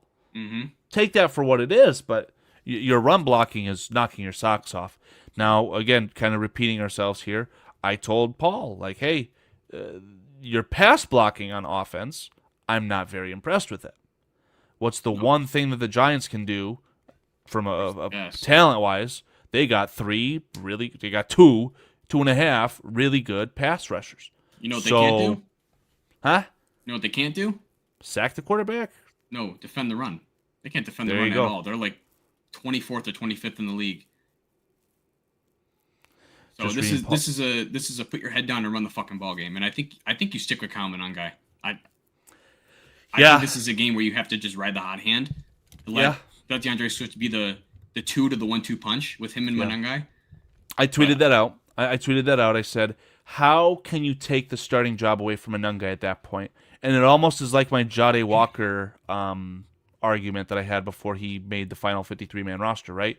The guy earned it. How are you going to tell your football team, like, yeah, the guy earned it, so we're going to take your job away?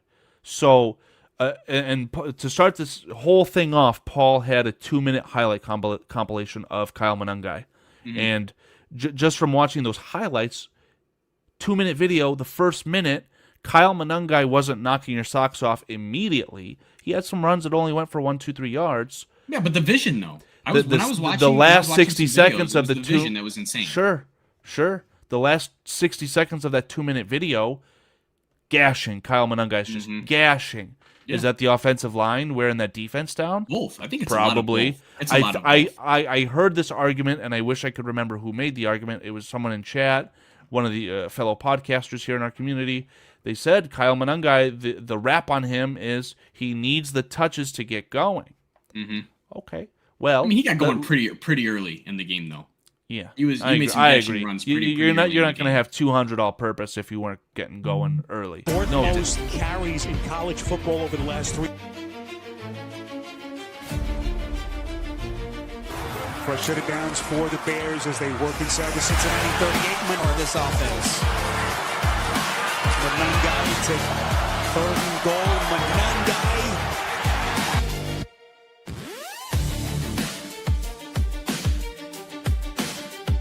That's the hole. It's a small hole. It's a phone Penalty. So right there, that was 45 seconds of the 2-minute video. If that, Yeah. 2 plays where he kind of got stonewalled, especially right on the goal line there, right? Yeah, but I mean, at least he's pushing forward. At least trying to. His legs don't Right, stop moving. but He fell well, forward a lot. like DeAndre Swift, you stop He was down him. at first point of contact. You stop him. It's done. Mhm. Now you're in 2nd and long, 3rd and long. You abandon the run game. Whereas with Monangai, very next play, just go back to it. Just go Yeah. back to it. I So saw- I agree with your sentiment on that situation. I saw a chart that I think put Monangai like either like the number 1 or like number 3 back when going inside the tackles. Are you talking about Football Insights? Maybe that's what I'm thinking of. And then it was Success DeAndre rate? Swift was like top 5 at going outside the tackles or something like that. And then I I'll saw another, find it for you. I saw another chart where it had Gibbs and Montgomery, and then Monangai and DeAndre Swift like almost at like the exact same spots. Yeah, the rushing success rate inside and outside the tackles. So if I get this full screened for you and we share it. And I'm pretty sure Monangai is like 5th in the league for yards per carry.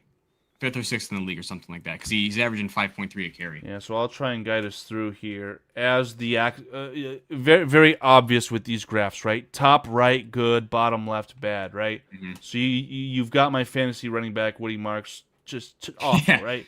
Terrible. No success here inside the tackles or outside the tackles. Middle of the pack here, the great Cam Scattaboo. He was kind of a jag, good, average at everything. But then you can see outside the tackles, DeAndre Swift. There's Yeah, only insane. 1, 2, 3, 4, 5 guys. He's call it top 5 in the NFL at success rate and outside I don't even know if the I'd put tackles. Trayvon Henderson there because he's played one game. Like really had the load of one game. Well, Kyle Monangai, you might be able to say the same thing. I hear what you're saying. Anyway, DeAndre Swift, I guess I outside could the agree with you. tackles, success, right? Yeah. Kyle Monangai, not as successful, but fuck, man, inside the tackles. The only two players in the NFL that are better, as far as this metric, than Kyle Monangai right now, Jahmyr Gibbs and Kareem Hunt. I can tell you Kareem Hunt hits women, and Jahmyr Gibbs hits home runs. So I'll take that company right there. Kyle Monangai so far, for a 7th-round pick, call it Mr. Irrelevant. Very, bad. very happy with the early returns. You know what's funny about that is Manungai is the pick we received from the Bengals for trading them. Khalil Herbert. It's Yeah. it's poetic justice. Yeah. I love it. Did you guys go over the trade deadline yesterday? And can I go over that a little bit, or Yeah, let's go over it because where's Paul? me and Paul's producing. I think he said he has some stuff to do, and Paul knows he could pull up on his channel whenever he wants. But me and Paul agreed that the Colts going all in and overpaying for a guy ironically named Ahmed after what just happened on Election Day in New York. Pretty funny that he's leaving New York, right? But football standpoint, that's a silly move in my opinion for the Colts, man. My take on it is, and I'm nobody to, take it with a grain of salt. My take. Don't sell yourself short. No, don't Anyway. take it with a grain of salt because I'm just a random fucking guy saying this. But Chris Ballard has had one decent season. This season being it, where he's been close other seasons, but it more so has been like fluke or just kind of skating by with a veteran quarterback. And obviously he's doing that again with Daniel Jones, but he's getting insane play out of Daniel Jones right now. But you get one good season and you mortgage the future for Sauce Gardner. I get it. He's a premium position. It's hard to find somebody that good at 25 years old who's Do we on know- an okay contract. Do we know what those picks are? Are they literally 2026 and 2027? Yeah, they're first this year and rounds? next year. Yeah, and this year and next year. Because you can only trade 3 years ahead in the NFL. Okay. Because So- once we talk about Quinn and Williams, Yeah. that deal much better. I think the Cowboys fleeced the Jets on that deal, but that's not here nor there.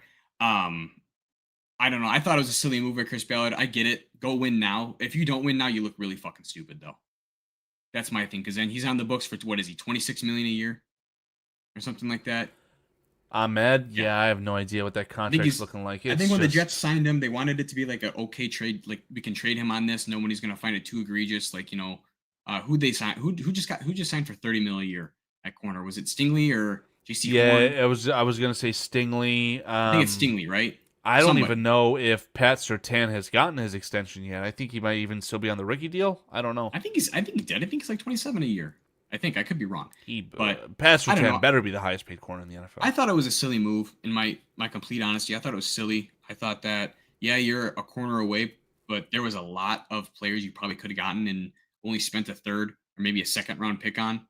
But granted, I don't know what goes on the phones in the NFL or anything like that, but you win now, you look great. You lose, you don't make it to the bowl. You don't sniff up the playoff. I mean, they're going to sniff the playoffs, obviously, but at least next year you don't sniff the playoffs or you're a first round exit. You look pretty fucking stupid. If I had half a mind and if I was a betting man, I wouldn't feel too bad about putting some serious money on saying, yep, the Colts are just not going to make the playoffs. Even No, after I think this they will. trade. I think they will. Because here, let me. Well, Let me pull up this I schedule. guess the Texans quarterback situation really helps them, right? And I don't know how many times they've played them already. But All right. So here, they play the Falcons this weekend. That's going to be a hard game. They've got the Chiefs. That's going to be a tough game. Texans, that's probably a win. Jaguars, probably a win. Seahawks, probably a loss. 49ers could go either way. And then Jags and Texans again. So you're looking at what? Maybe one this weekend. Hold on, I wasn't in the right state of mind. Just run it through. You're talking the Colts remaining schedule, right? Right. Run it down. This How week many? you got the Falcons. I think that might be I think that's gonna be a hard fought win. I think so. I think with Sauce he's gonna be able to lock down Drake London. I think it might be a hard fought win. So you got one. Chiefs, you're losing that game. I'm like 80% sure you're gonna lose that game. Texans, I think you're gonna win that game. Davis Mills is probably still gonna be the quarterback. Do they play them twice rest of the Yes. way? Yeah. Okay, so call it a split on those two guys. So you got All right, we'll two split wins. on the Texans and the Jags. We'll split on Texans and Jags. And the Jags. They have not played the Jags this year? No. Okay. Seahawks, that's a bona fide L. Absolutely. I think the Seahawks are going to roll. 49ers depends on the health of Christian McCaffrey. When is that December game? 22nd. Like what? No, what week? What week are we? This is 10, 11, 12, 13, 14, 15. 15, week 15. Week. Oh my God. They might win that game, dude. Like I just said. Oh, I didn't just say, but I said And earlier. it's in Indianapolis, I think. I think Christian McCaffrey, after whatever the hell witchcraft doctors, stem cells that he got in Germany, the guy's leading the NFL in carries again, I believe.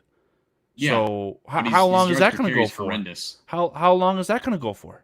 I don't think it's going to go on. Like I said, it And- depends on the health of Christian McCaffrey. And we're still bouncing up and down on Mac Jones. Like I think the Colts win that game. Fuck. All right, so They're we're going going to go to the playoffs. Yeah, that's what, one. We'll say this weekend's a win. 1, 2, 3, 4. That's 4 wins. Yeah, And you're they're in. 11. And you're 11 in. and 5. They're Yeah, what, you're 11 in. and 6? 11 and 6 they'll be? Yeah, that's a playoff. The They might even AFC, be the 2 or 3 AFC seed. is so fucking. There's so much disparity because you've got what 5 teams currently in the AFC that have 2 or less wins. Yeah. So you get 10 wins, you're going to the playoffs, and they already have what 7? Yeah, they have 7 right now. Fuck, man. Stupid ass Falcons, they're going to get steamrolled. You're right. The Ohio State quarterback's got no chance whether he's concussed or But not. I think Davis Mills is the quarterback anyways. Yeah, And I think he's still in concussion protocol. Championship odds, courtesy of Mr. Polsky here. Super Bowl. The lower the number, the better the odds. So yeah, like I said earlier, without even looking at this convoluted evil shit, Chiefs definitely are the team that I'm. My putting thing, money I on. don't get it, dude. I don't understand Vegas. Like, I guess because like the Chiefs have been, I guess, somewhat rolling, but then they just lost to the Bills. A lot of power rankings still have them number 1 in the league. Like, I don't get it. Colts have been playing good ball up until this past weekend. There's not a lot of good teams in this NFL right now, in my opinion. Well, no shade to the And Packers, even- but you just lost to the Panthers. Why are you 6th on Super Bowl odds? You just lost to the Panthers. Right, but yeah, so it should be worse odds The to Colts should have make better that odds. payout better. The Colts should have better odds. The Seahawks should probably have better odds. The Seahawks are rolling. Sam The Darnold's Rams playing won. is the best quarterback in the league right now. I think everything that I'm looking at with my eyes right now, I take the most offense to the Los Angeles Rams being in the top 5. Like, what are I we talking think about? they're there? they're for real. They're for real. Matt Stafford's for real. Matt Stafford's 21 touchdowns to 2 picks. He's for real. Obviously, we know the guy that has a Super Bowl ring on his hand is for real, but I just don't believe in the team. No, I that don't know team's what for it real. is. I think they're for real. What's their back end looking like? Have they played any teams that have a top 10 wide receiver, tight end receiving duo in the NFL? All right. They played the Seahawks. And the result was Hold on. wasn't that a week 1 win? No, I'm sorry. They didn't play this. They didn't play the Seahawks. Yeah, okay, so Paul, they played the Texans. Paul, They beat the your Texans. skewed argument of how many starting quarterbacks in this league have a ring right now, it's probably 5 or less. It's probably 2, but Mahomes, Stafford. yeah, and who else? Yeah, I can't think of anybody else. Oh, that Garoppolo. Jagoff Jalen Hurts stole one, Oh yeah, didn't he? Jalen So Hurts. there's I forgot 3. Jalen Hurts. Yeah, and then it's like, well, is Tom Brady still playing? Like, that's the argument here. So it's less than 5. Yeah. Okay, so here. They beat the Texans week 1. Beat the Rams week 2. Lost to the Eagles on a blocked field goal. Beat the Colts because Adonai Mitchell fumbled the ball before the goal line. Niners beat the Rams by 3. I don't remember that game. They beat the Ravens by 14, but that was Cooper Rush. So I really don't put a ton of stock into that win. They beat the Jags, pummeled the Jags, and they pummeled the Saints this past weekend. So Yeah, but like the Jags Jags that were was in rolling. London. Jags were rolling. Yep, Jags were rolling at that time too. No, shit's overseas. Like, it was, literally, I take no stock into that game because of that. Well, they were rolling though. I mean, I don't know. They beat the Colts, but because the Colts shot themselves in the foot, the Colts would have won that game if that doesn't happen. Yeah, I think the moral of this story here, no matter what way you slice it, I'm not hearing the Rams playing a team that has, call it the kryptonite. And before any of you Seahawks. smart Alex say, the Eagles have a good wide receiver duo, I know that the Eagles don't have a quarterback. So I don't know how they won Colts. the motherfucking Super Bowl, but Colts were looking good. You had Michael Pittman Jr. and Tyler Warren looking great. Josh Downs is okay. I don't even like. Oh, I'm trying to give Paul as much fodder, and Paul, write this down, right? 1 hour, 24 minutes into the show. Carl doesn't think that Michael Pittman Jr. could start for the Bears. He's got no place on the Chicago Bears. Yeah, I think the cat sucks. I used to think Drake London and Michael Pittman were the same, like, no, Drake London's bottom 30 wide receivers in the NFL. No, But Drake London has earned my respect. That guy, he's emerged into the top 10. It was a bad attempt at a joke. I'm sorry. Maybe Paul's found a starting gig here. If we know, you know. But yeah, I mean, I was gonna say Michael Penix sucks. So you got the Niners coming up. Let's say they split with the Niners. You got the Seahawks. They're probably going to lose that game where it's going to be a shootout. But the Seahawks defense has been balling recently. Mike McDonald has those guys fucking humming. Yeah, I mean, no matter way you slice it, the Seahawks are good. Seahawks are the best team in the NFC. No doubt. Best team in the NFC. And they just traded for Shaheed. Who's your competition? It's clearly the Eagles Cardinals and the Buccaneers. Oh, they talk about in their division. No, competition at the top of the NFC, right? Packers. Fuck them. I don't want to crown the Seahawks. I hate to say it. I don't want to crown the Seahawks.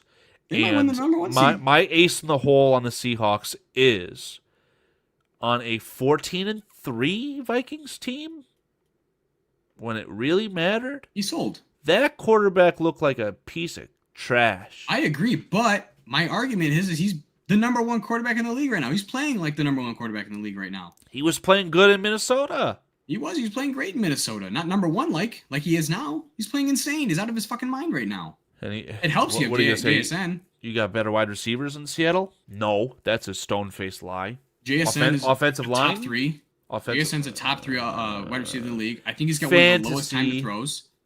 So the offensive line really doesn't matter when you're throwing it in 2.6 seconds. You got a rookie tight end. Seahawks just made a move for Rashid Shaheed, right? Yeah, and he's going to blow the fucking top off of a lot of defenses. Yeah, he's going to get used properly. I thought Horton was going to do that for them, and he obviously just had a couple touchdowns against the Skins, but he has done that. Shaheed's got to be better at that. I don't know, man. I think the Seahawks are the team to beat in the NFC. It's between them, and I don't want to forget about the Buccaneers because they just had a bye week. That's where I was going with all that. That's where I was going with that. Like the number one quarterback in the NFL, arguably, when he's got all of his tools, and the guy who's got 1,000 yards the last 20 years. Even when he didn't have his tools, he looked great against. Who did they play? And they still put up numbers. Yeah, he was throwing to fucking Tez Johnson, Scotty Miller, and somebody else, and they still went out and won the game. Alex is my name-o. Pulling up to the Bearski Film channel during Bare Their Souls is fucking unbelievable. Alex, right, let's move to the next deadline. Quinnen Williams. Cowboys fleeced. I think you already hit that out of the park here. I mean, Quinnen Williams is a fantastic football player.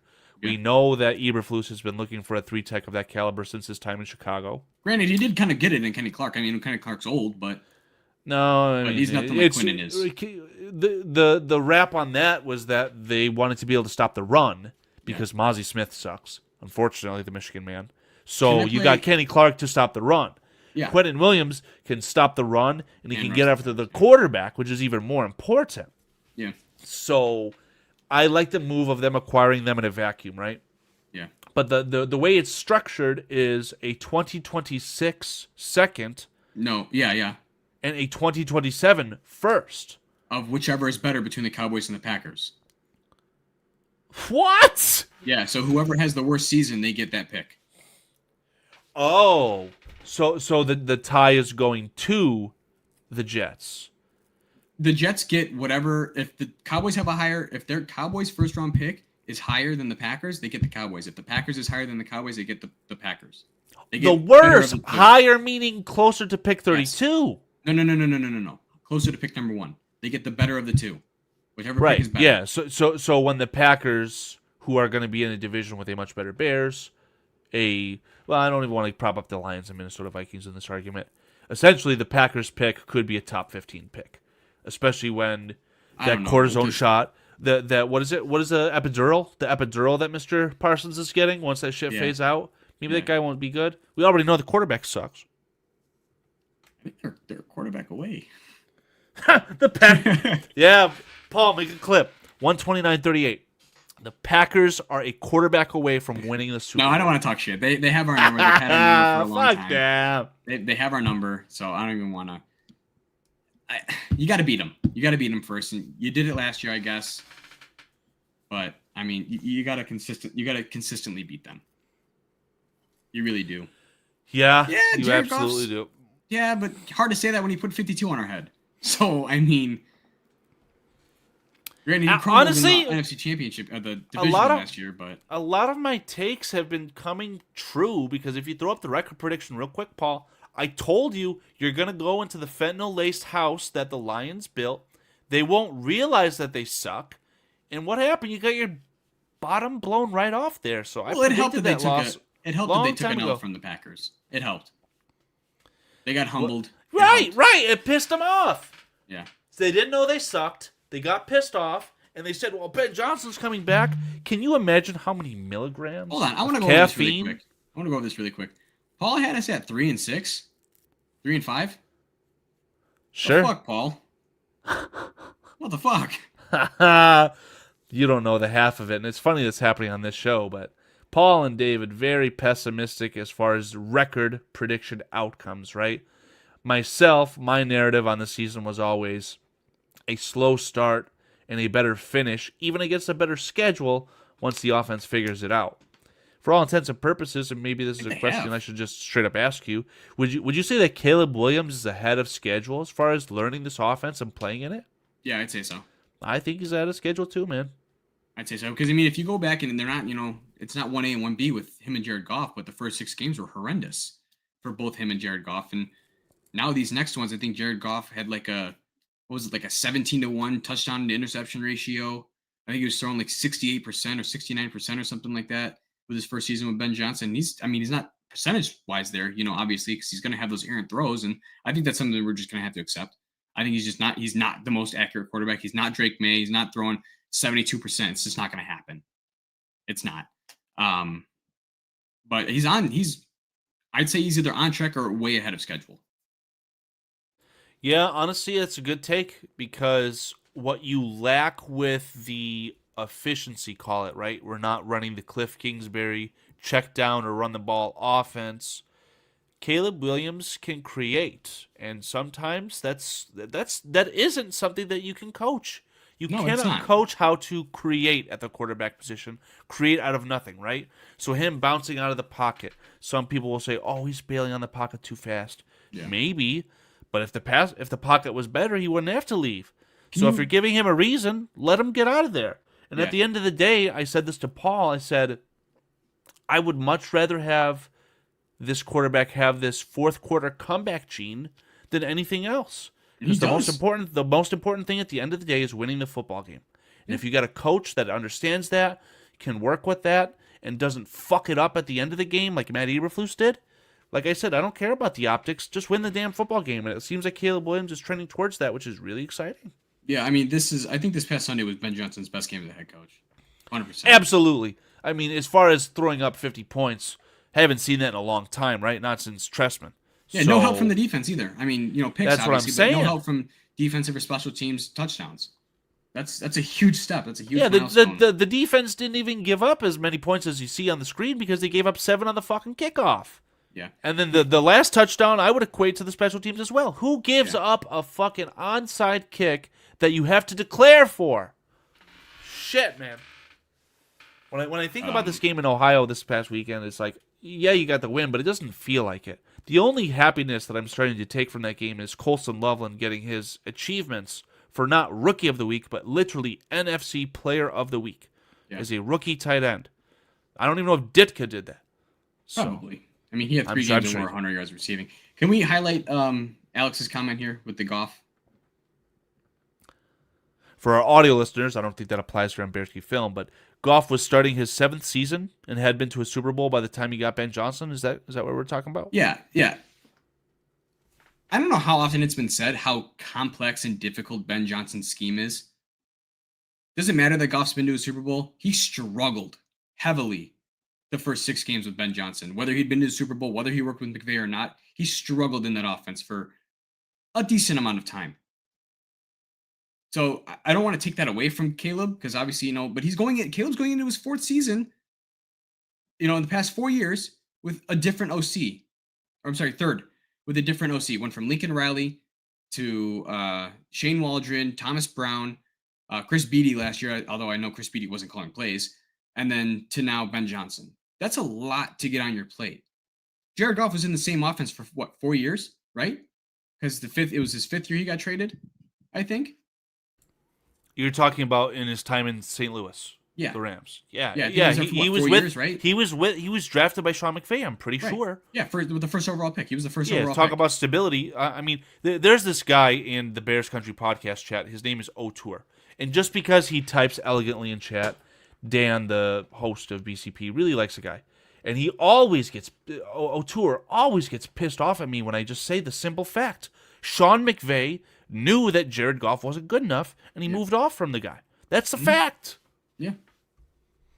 Yeah, 100%. So I mean, I don't want to take anything away from Caleb because it from everything that I'm hearing is Ben Johnson runs like one of the most difficult schemed offenses outside of Sean Payton, Kyle Shanahan, everything like that. But I hear it's very, very complex. So it's not easy to learn. It's not a night and day thing. You saw that the way that they were doing it with Caleb was they were feeding him with a fire hose and then kind of trickling it down as the OTAs and training camp and the season began to start. So whether or not Jared Goff has been to a Super Bowl doesn't matter. Looked like shit in the Super Bowl, by the way. But that's not here nor there. Yeah, and you can flip side that. Oh, Tom Brady, Bill Belichick, but that was a Bill Super Bowl. Belichick masterclass. That was a masterclass by Bill Belichick. Yeah, that was. I think that was the year that was at the Doink. Yeah, that was the year for the Doink because we beat the Rams earlier that season when they were I think 11-1. That was the logic behind that whole thing, and I don't know where the game would have been played, but if you beat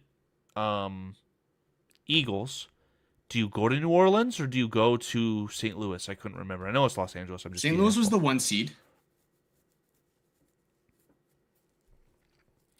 They were the 1 seed that year, and we beat them. Yeah, they were. That's right. We clearly weren't the 1 seed. We played the fucking wild card and doinked it. We were supposed to. We were a game away from the 1 seed. Okay. I think we were the 2 or 3 seed. Oh, wait a second. What is Paul trying to tell us here? Is Paul trying to tell us that Jeff Fisher? Oh, Jeff Fisher drafted him? Oh, so Sean McVay, it was a holdover, I guess, technically. He inherited Jared Goff. Oh. I mean, just look right there. Rosters and players, Paul. Rosters and players. You got Jared Goff. Nope, I see Case Keenum. No. Was he drafted first overall and then was he a backup? Is there a draft? Team draftees. Go up. Right. Oh, yeah. So he did. Okay, slice it however you want, right? If Paul's propaganda spin here is, oh, you drafted Jared Goff and you went 11-5, Sean McVay, the guy I wanted the Bears to trade for, by the way, which is very unrealistic. They weren't going to get Sean McVay in a class by his own.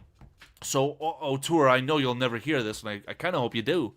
Like, fuck, you think that Sean McVay said, I like Goff, but I want Stafford. Jared Goff sucks. It's a fact.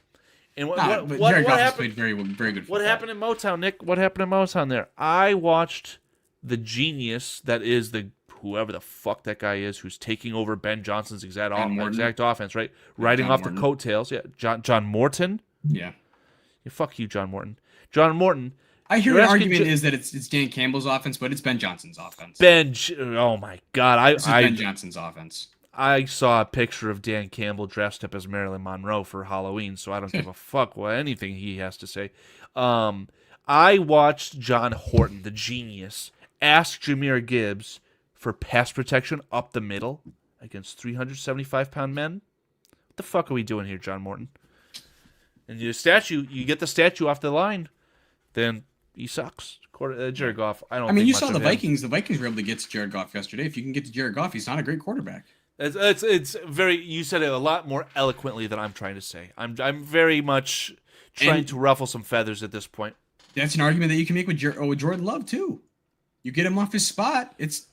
He's mentally. not a great quarterback. If you get Jared Jordan Love off of his game mentally, like I was right there in that brief moment, the guy throws up ducks into the end zone that should be house calls the other way, but the guy saw the headlights, whatever see happen, he dropped the ball. Last week was a lot of bad throws, and that one throw he threw in the triple coverage, a lot of time he gets bailed out by the wide receiver, just luckily catching it, looking into the catch. Twice against the Steelers, the long ball to Watson, I think, and then the little we had flip two to guys on Tucker him. Kraft. Yeah. Yes, that was lucky. That is luck. Like how can someone and get that was so OPI. lucky?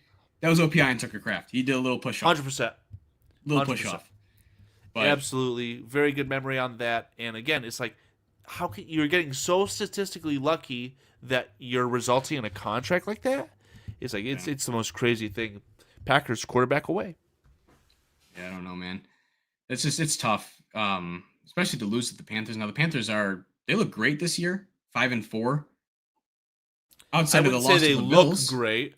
I take great pleasure in saying that the Panthers and the Packers have the same amount of wins. Before this week, I would have confidently said the Packers are a top 3 team in the NFC. Top 3, top 4 team in the NFC before this week. But you lost to the Panthers in a pathetic fashion. You put up, what was it, 13 points, 10 points? Or something like that? 11, 12 points? What was it? 13 maybe? Game was a 16-13 finish, Yeah. so 13 So you put up points 13 at home. points against the Panthers? At home. Granted, they're a middle of the line defense. They're not, they're not top 10, but they're not top 20, bottom 20. I think they're a top 15, top 16 defense. Really? Yeah, numbers-wise, they're a top 15, 16 defense. Fuck the numbers. Just think of it logically. Like, who do they got? Derek Brown, Trayvon Moehrig, Who? JC Horn. Brown, the defensive tackle? Yeah. Sure, he's probably a good second piece on a defensive line on a good team, right? Yeah. Oh, it's almost like the Panthers need a guy like Brian Burns to brush the passer. But yeah, man, I think that defense actually sucks. Well, They got the Panthers. Their cornerback, who is very highly paid, and did he get punched? Horn? Yeah, JC Horn, yeah. Yeah, did he get punched or did he do the punching on Roshan Johnson last year? Thought he got his ass beat. What? I I thought think he Roshan beat his ass. I'm pretty sure yeah. he started it, but I don't really honestly couldn't tell you. And then Roshan threw the punch, and then we got the flag. But I think the Panthers got flagged for that. We didn't get flagged for that. That was in the end zone. I remember that. Fuck, we won that game, right? DJ Moore got that long catch. Yeah, we shit on them that week. But yeah, fuck them. Yeah. Anyway, all that to say, lack of talent on that defensive side of the ball, in my opinion. When you look at their offense, though, the Panthers kind of have it all put together. Yeah, it's just the players are not good enough. No, Tet looks like the real deal. Tet, sure. Yeah, sorry. Tet yeah, looks like the real deal. I called him Ronald McDonald coming out, and my bias towards that player was simply that I heard so much about the guy in his final year at Arizona. Oh, he's Julio, all these things. I just wanted the motherfucker to show it to me. And so far, I'd say he has. Yeah. So far, he has. Strong Flowers to Tet McMillan, right? Who's their second wide receiver? Jalen Coker? Coker's the slot guy, who I was going to get to in a second. I like the guy. Second wide receiver. Leggett. Oh, Leggett. Yeah. Leggett is highly drafted. I don't really see the production going there, but that's my point here is that they actually have aligned the team properly, right? Like that receiving core in a nutshell should be good enough. Your running back situation, you kind of lucked into it with Rico Dowdle. Hubbard is actually good too. The running back situation, good. Offensive line, pretty good. Not bad. I mean, they threw a lot of money at it 2 years ago, so it's not bad. Yeah, that's what I'm saying. Like, I saw the money. Another thing, show me. And they have. Yeah, they so have. Their problem is the quarterback. So And I want to say one thing. That's where I want to give Ryan Poles his flowers. He doesn't do a lot of things right, but this offensive line he did right. He did pretty well with the offensive line right now. They're playing like a top. I think PFF moved him to top 7 on O-line rankings. He's done a pretty good job. The pass blocking isn't where we want it to be, but that run blocking is second to none. yeah, and as long as Caleb can continue to develop and get the ball out as fast as possible, not saying like, oh, he needs to know where the first read is. I'm saying like his progression as a quarterback will really start to take off when he can go from 1 to 2 to 3 fast. Even that, or where he can just get to 1 really fast. But like Anticipation. sometimes 1 is going to be covered. That's what I'm saying. Of course. So and it's if going that to take a ball, lot of anticipatory throws too. yes, yeah. But if the ball can come out, then the pass blocking will immediately look better as well. Yeah, Not to say he's 100%. holding I mean, onto that the ball more. Well, But that was a big issue this week as I was watching it. He's running around for his life. He should have gotten rid of the ball a little earlier. Just throw it away. Just throw the ball away. I get you want to create, and he's great at that. You don't want to, like Ben Johnson said, neuter him and take it away from him. So you gotta kind of go hand in hand, let it play out versus throw the ball away sometimes. But I mean, it's gonna come. It's gonna come with time, and that's what a lot of things that people need to relax and give Caleb the time. This is his first year in a brand new offense, a very complex offense, to say the least. You got to give the kid time. Truthfully, you do. Because he's got 3 more years after this. Yeah. Another co-host that maybe would be sitting in this exact spot on this exact channel would say, well, offense is sputtering. Let's see what Tyson Bagent's got to say. Yeah, I don't No. understand that one bit because Tyson Bagent wouldn't be doing half of anything what Caleb's doing right now. Right. I love Tyson. He's a great backup. He's great for the locker room. I love that he got paid. He got his money. It's a lot of money for a guy like him, and would be a lot of money for a guy like me. He's not doing what Caleb's doing. I'm sorry. He would not be doing what Caleb did. That throw to Colson Loveland, it's a top 5 throw. Yeah. That's a big throw. Yeah, it absolutely is. I mean, and I gotta say, the guy's fucking nails in the 4th quarter. Simply put, I mean, there's really nothing I can say to outdo that. That's just fact. But yeah, taking any time away from Caleb's development in any sort of short-sighted chase at the playoffs, instantaneous success here, no. Just it's quarterback progression is not linear. Yeah. Let the guy. He's like you said, 3 years. I've said, and I said this at the start of the year, essentially jokingly, right? Caleb had, call it, what was that, 32 more starts promised to him 3,000 years ago. Mm-hmm. I think there's no shadow of a doubt that he's the starter the rest of this year. Honestly, it'd have to be awful for it to not even be fully guaranteed next year too. I think it's fully guaranteed no matter what because I think that. Well, if you have a quadruple turnover ratio, right? Even if you throw a touchdown, if you got 5 turnovers back to back games, sit your ass down. It could be that bad. Is there even a plausible chance that that's going to occur? No. He's not the guy to do that. No. He doesn't put the ball on. It's weird, yeah. It's like you compare him to a gunslinger, he's reckless, runs around. He doesn't turn the fucking ball over. Yeah. Now, my quabbles in the game against the Saints going into the Ravens was when you're staring down the same target the entire way, and you throw an interception. Yeah. I don't care that you threw the interception because you've hardly done it in your career, but it's just the repeat mistakes, which Ben Johnson has preached. We want to learn from our mistakes, which I believe in that too, outside of football. So that's what I dislike. But if you learn from that, and he didn't throw an interception, I don't think this week, to my understanding. So, no, he didn't. No, he's 0. I think he had 0 turnover-worthy plays this week. So, turnover-worthy. Even the subjective PFF said 0 turnover-worthy. I'm pretty sure. Don't quote me on that. I'm pretty sure he had 0 turnover-worthy plays. I love that. That's music to my fucking ears. I'm pretty sure. Nick, I'd like to just give you the floor. I think Paul's saying we've got to get out of here. So if there's any final words that you've got, would love to hear them. Go sign Asante Samuel Jr. That's all I have to say. Because you think he's good enough and you need the cornerback help? It doesn't or you're matter. afraid of him going to Green Bay? I'm afraid of him going to Green Bay, and it really doesn't fucking matter. Him or I don't even want him to go to the Vikings either, because the Vikings have a visit with him. He visited the Panthers today. He's going to the Packers, I think, tomorrow. Vikings on Friday. I think another team on Monday, and then he's visiting us Tuesday. It doesn't matter. Give the fucking guy what he wants. Give him $8 million this year, $6 million, whatever he wants. Beat Green Bay. What's the vet minimum for? I think the vet minimum. Let me see. I was listening to ESPN radio yesterday. They were talking about this. I'm pretty sure they said vet minimum's $4 million. 960,000 or 1.25. Yep. What? It's I'm sorry. Based on a player's credited seasons. I think he has 3 seasons. So yeah, I guess 4.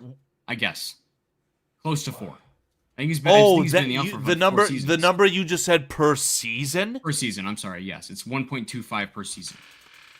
Holy fuck! How much money is Calais Campbell making? I don't know. Calais Campbell's been in the league. That son of a bitch has been in the league for 20 years. Is he on vet minimum? He better not be, because if he is. Let me see.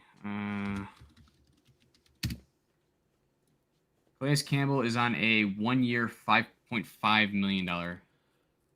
That can't be considered the vet minimum. So, wow. That's what it is. I'm sorry. His base salary is 2.2.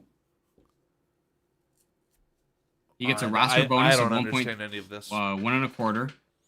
It's $500,000 in incentives. You got a $2,000 signing bonus. Yeah. Yeah, I mean, Yeah, 2 you hours sign- into the show, I don't understand any of that, to be honest. The NFL doesn't make sense. The cap isn't real. So Yeah. Yeah, I love to have that conversation with Adam Mason, right? Because he's got a very detailed spreadsheet that he updates hourly. Not even daily. Hourly, he updates the spreadsheet.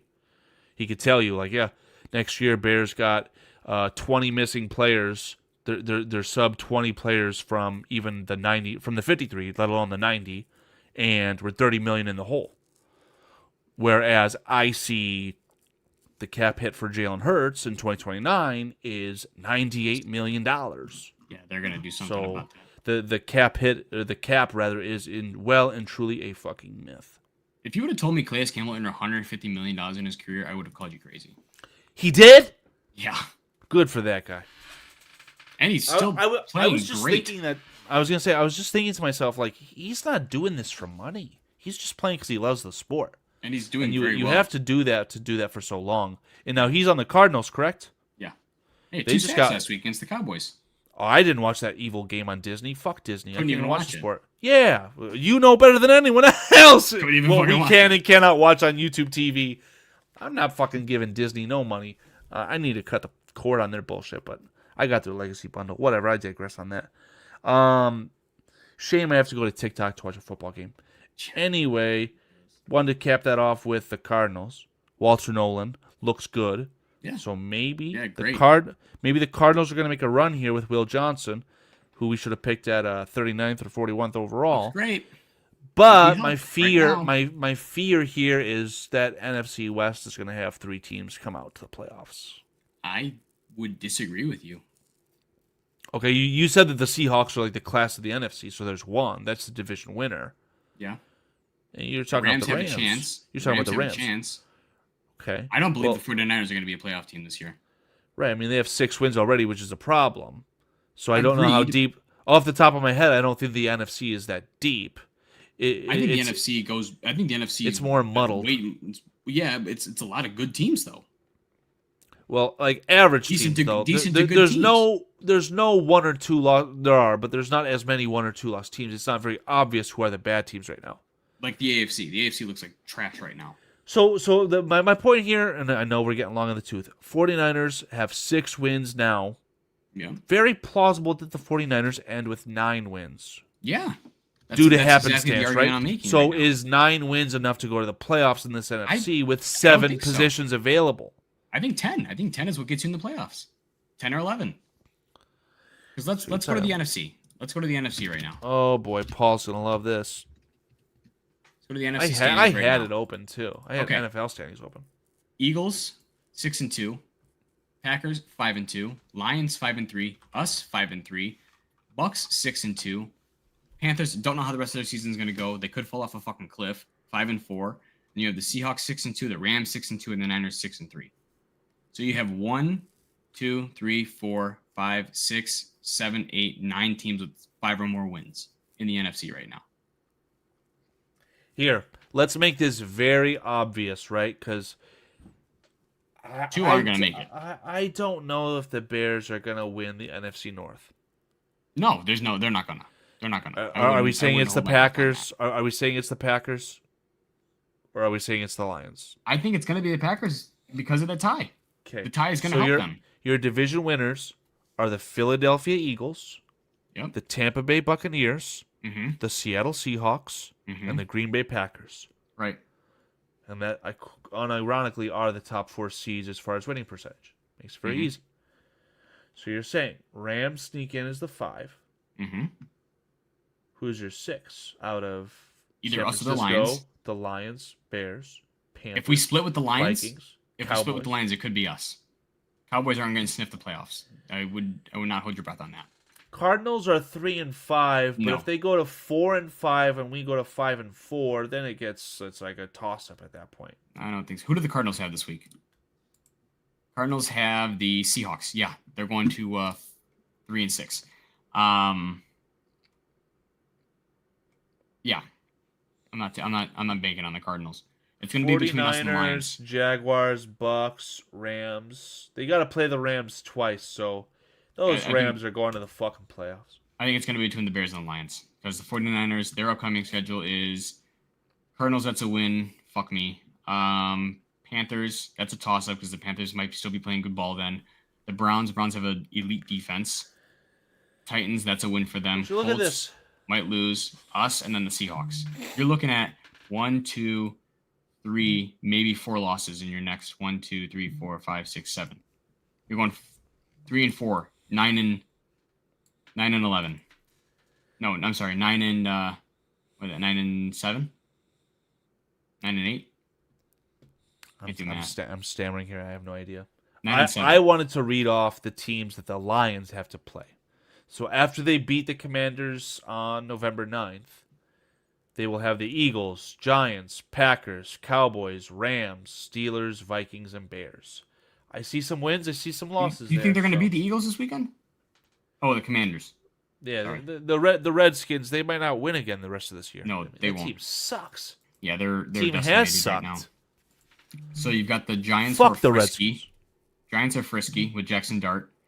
Packers, that's a tough game. Cowboys might hang some points on them.